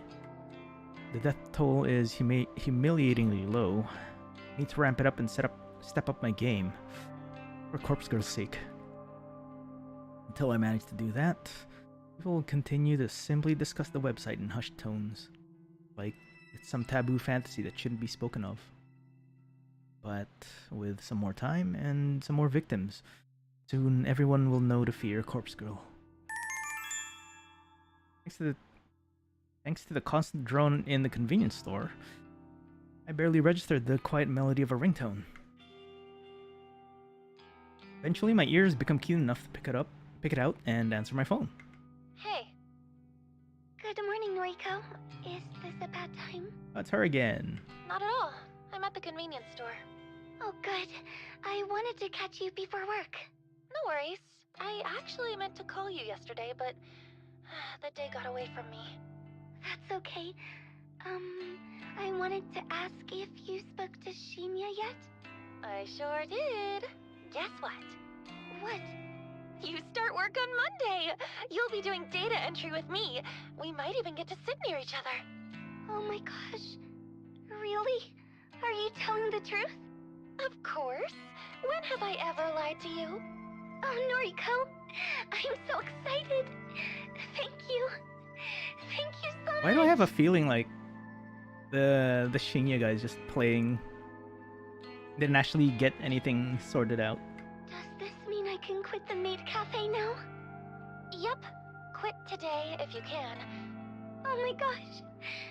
Thank you. Thank you. Aoi, are you crying? I'm so happy. Making Aoi so overwhelmingly happy feels really good. I care so much for this girl. Her happiness is vital to me. Yeah, he comes off as like a really weirdo. I owe you so much. And Shinya too. I know. I'll buy him a gift to give him on my first day. Do you think he'll like that? Yeah, I'm sure he will. That's a great idea, Aoi. What does he like? I managed to spell the answer to that without having to think twice. Crime novels. Oh, really? His dad is a detective, right? Okay, I can get something like that. Right now, I'm going to march into the cafe and Right. A lot of people are just a bunch of scummy pieces of trash. So if that's actually real and nothing happens, then yeah, that's like, it's more surprising that if that actually happens. You tell him. Good luck, kid. Okay. Bye, Noriko.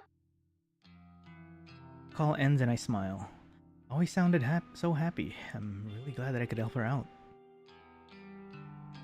Didn't she meet the other girl? Because this is 3 weeks before the other girl died, right? So Aoi met up with the other girl. And she said she has like, yeah, something's up. She deserves to be happy. I barely have time to select a can of coffee from the line of refrigerated shelves before my phone rings again. Huh? Aoi? Sorry to call again, Noriko. I just, something was bugging me, so... What's up? Yeah. Emmy, the girl. Did I, this is going to sound stupid. Did I thank you for getting me the job? Oh, yeah, you did. A few times, I think. Okay, phew. I just wanted to check. It was bothering me, and I didn't want to come off as ungrateful, so... you know what? Just to make sure. Thank you, Noriko. Okay, I'm going now, really. Bye-bye. Bye, Aoi. The call ends and my brow furrows. That was strange, but maybe not so strange for Aoi. I guess she really wanted to be polite. Shrug it off and return to selecting my coffee for the day.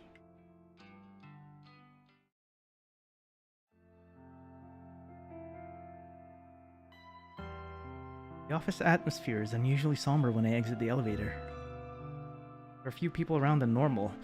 Some executives I rarely see on this level are hovering around in one of the glass screen cubicles on one side of the floor. I spy Shinya standing at his desk, talking quietly on the phone. He's nodding and bowing a lot, despite the fact that whoever is on the other end of the call can't see him. I ask somebody what's going on, but nobody seems to notice me arriving. I shuffle my way to the desk and sit down. I spend some time looking over a spreadsheet of today's tasks. After going through it thoroughly, Shinya arrives in front of my desk, seemingly out of breath. Noriko, has anyone filled you in yet? Did the blonde girl die? No, what's going on? Why is half the office empty? Well, you see, somebody within the company died yesterday. Oh? Somebody we know? Shinya shakes his head slowly, his expression gravely serious. Nobody you would have interacted with. She was an exec, up on the 21st. Oh, it's the girl, the victim. Apparently, she never showed up yesterday, but her coworkers just assumed she was taking a personal day. People started getting the news in the afternoon. She was involved in some sort of accident, and now she's... Dead? Shinya glares at me.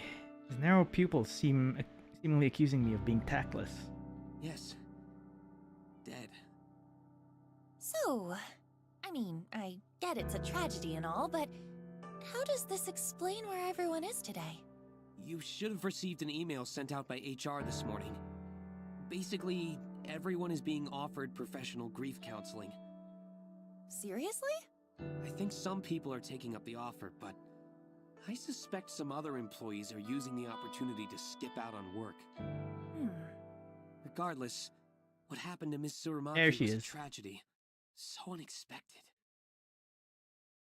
Blink a few times, getting ready to turn back to my computer. Tsurumaki? Wait, what was her name? Huh? Ms. Tsurumaki. It should be in the email. She had a young daughter and everything. It's really sad. Akane Tsurumaki. Though I've never met her before, her face appears in my mind with startling clarity. Self-asphyxiation, an accident. She worked here? I can scarcely believe it. It's true that this is a massive company with thousands of employees Japan-wide, but still. For her to work in the very same building as me. Too coincidental. Doesn't feel right. Would I have gone through with killing her if I knew she worked in my building? This scenario creates more questions than answers. The person that requested her death, do they also work here? It would have to be somebody who knows her well enough to want her dead. Odds are high that they work here as well. You okay? I realize I've been spacing out, and I turn back to Shinya. Yeah, sorry, just thinking is all.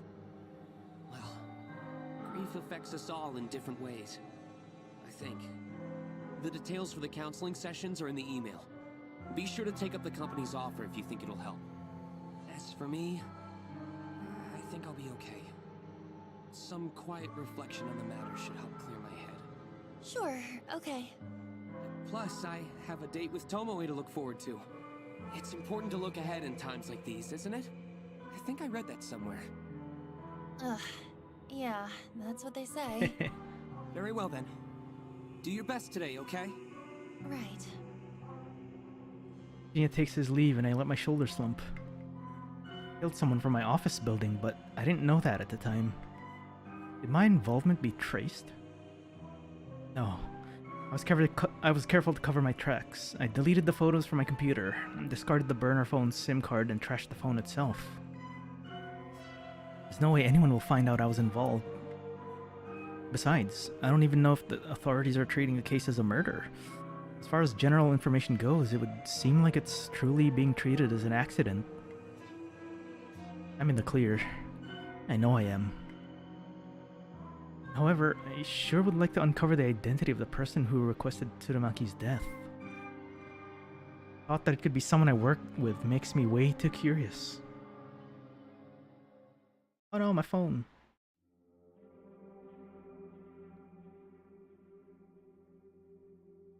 Despite work being eventful this morning, the rest of the day passed quietly. Whose room is this?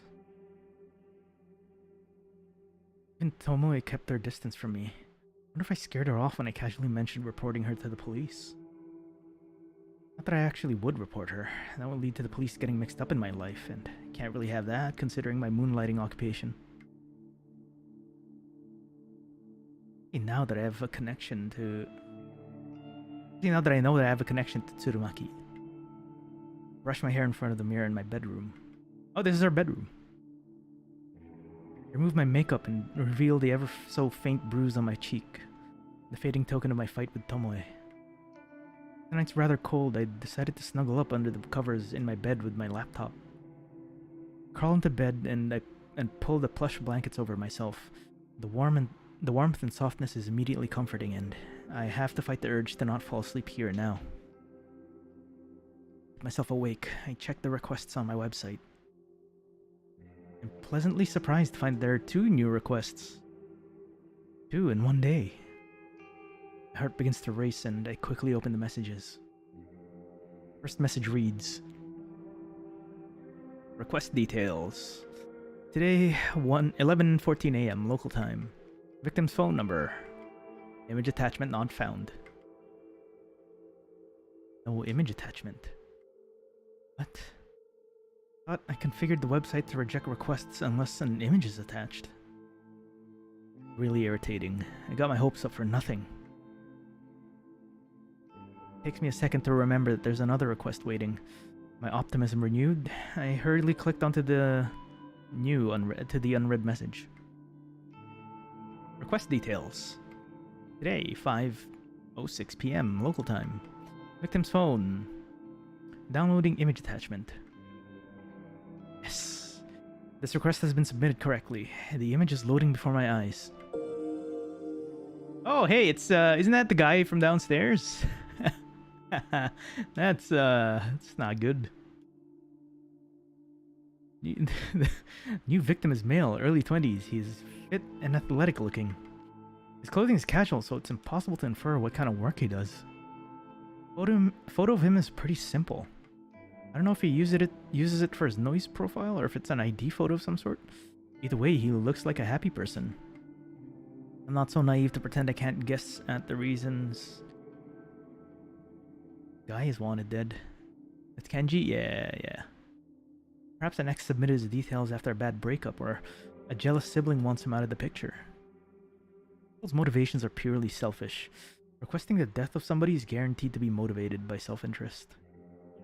But why did want Tsurumaki dead? She was so plain looking, so uninteresting.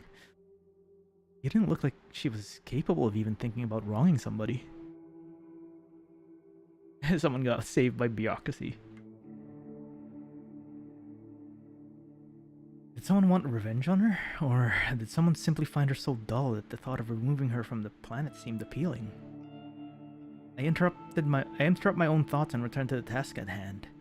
Dwelling on a past victim won't do me any good if I want to continue my streak of success. This new guy is attractive. It's almost a shame to have to chop him up. Well, we all get what's coming to us. No sense in trying to avoid scarring a pretty face. Beauty is superficial anyway. I know that as well as anyone. No one deserves to be spared just because they're good looking. Beautiful people should suffer as much as anyone else. Beautiful people do suffer as much as anyone else. Take Aoi for example. She's gorgeous, absolutely stunning, and definitely my type. She suffers endlessly at the hands of cruel stalkers and patrons. Everyone suffers, beautiful or not. We all cop the crap we're dealt. But why fuss over a beautiful corpse? This guy or Aoi or even Tomoe on a good day. Beautiful people die the same way as the average person. The guy on my computer screen probably doesn't really deserve to die. Sure, there's some petty reason his death has been requested. But I take all requests seriously. I won't turn a single one down. Corpse Girl's conviction will pave the way to her fame. With a smirk and a lick of my lips, I get to work. got a nice clear photo here, so I can go all out on the request. Here we go again. I hit up the DD, the database of the deceased, and spend some time selecting a suitable base image. I hesitate between choosing an image of a corpse with a knife in its throat, or a body soaking in a bloody bathtub with its wrists slit. Either the image would do just fine, but either image would do just fine, but I really want something special for this latest victim. After all, I have to top my last success, right? Another 5 or 10 minutes pass until I gasp at coming across the perfect photo. Thanks to my clever use of tags and filters on the DD, the image matches my victim's description perfectly. 20 to 30 years old, athletic build, male. Corpse legs are severed below the knees, bloody stumps leaking their vital fluids from on high. The body is hanging from a set of power lines from some suburban street. Perfect. Beautiful even. It'll help me create a beautiful death for a beautiful person. I kinda have to question the story behind this photo. I wonder if the police ever investigated and discovered what happened to this sucker. Well, regardless, serves my purpose. This will serve my purpose. I download the highest resolution copy available and save it to my hard drive. My fingers trace along the computer's trackpad and with practiced movements, clicking, tapping, dragging at random intervals. Night carries on.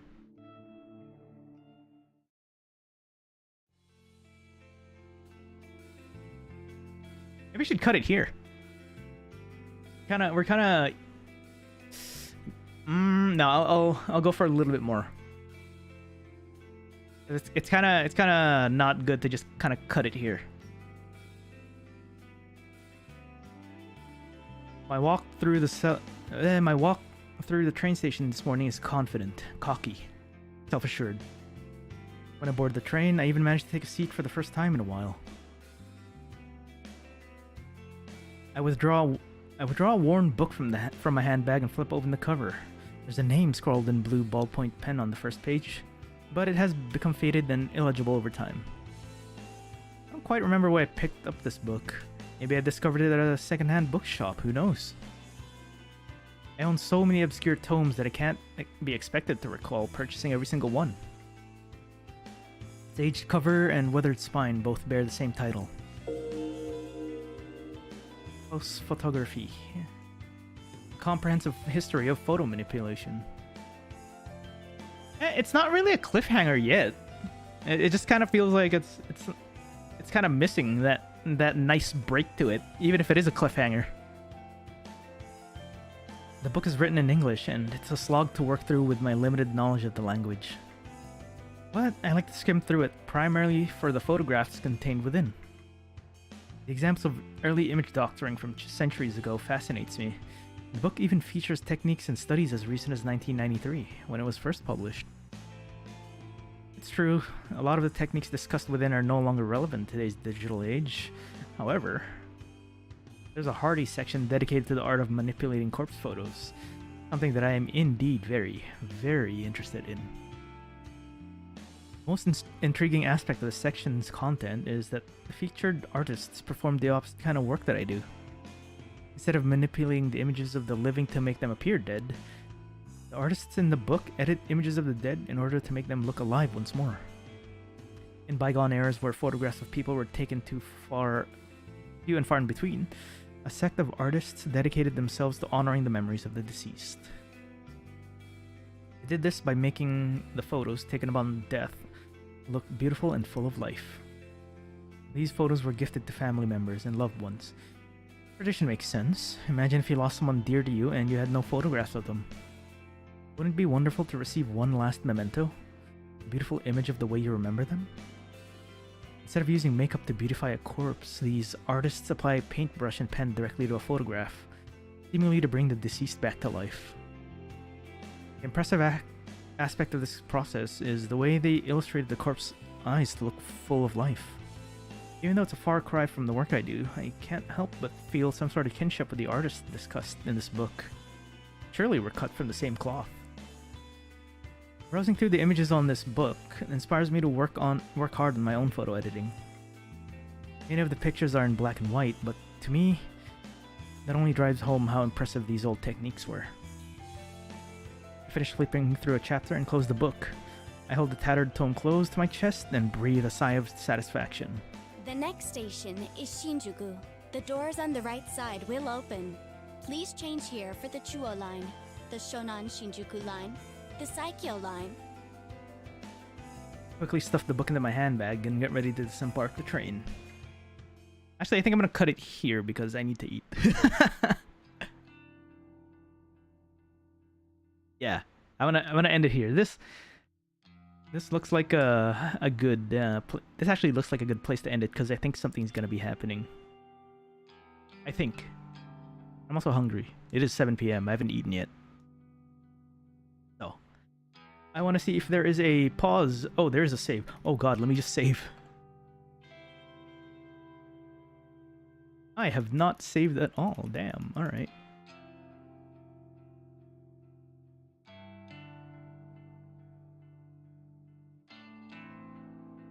Boom. All right.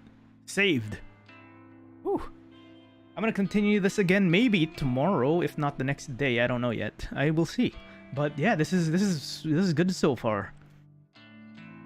Not a lot of choices yet though. That's kind of the thing. I haven't had. I guess that's a visual novel for you. But yeah, is good. Can you imagine if I forget to save? And just be like, well, I guess we're starting that 3 hours again. Hell yeah. Hell yeah, it's fun. Alright, that is gonna be it for me. Thank you very much for watching. Oh, there we go. Turn this on. Boom. There we go. I'm definitely gonna go out and buy like a freaking big bottle of big water bottle just so I can, you know, not stress the throat because 3 hours, only 2 glasses of water. This is no bueno. Alrighty. I should schedule it for tomorrow or the next day, but yeah, I'll keep you guys posted. Just make sure to keep an eye on Twitter and the YouTube channel. I will see you all next time. Ritsu, お疲れ様でした. Bye bye. See ya. Oh my god, my throat. Yeah.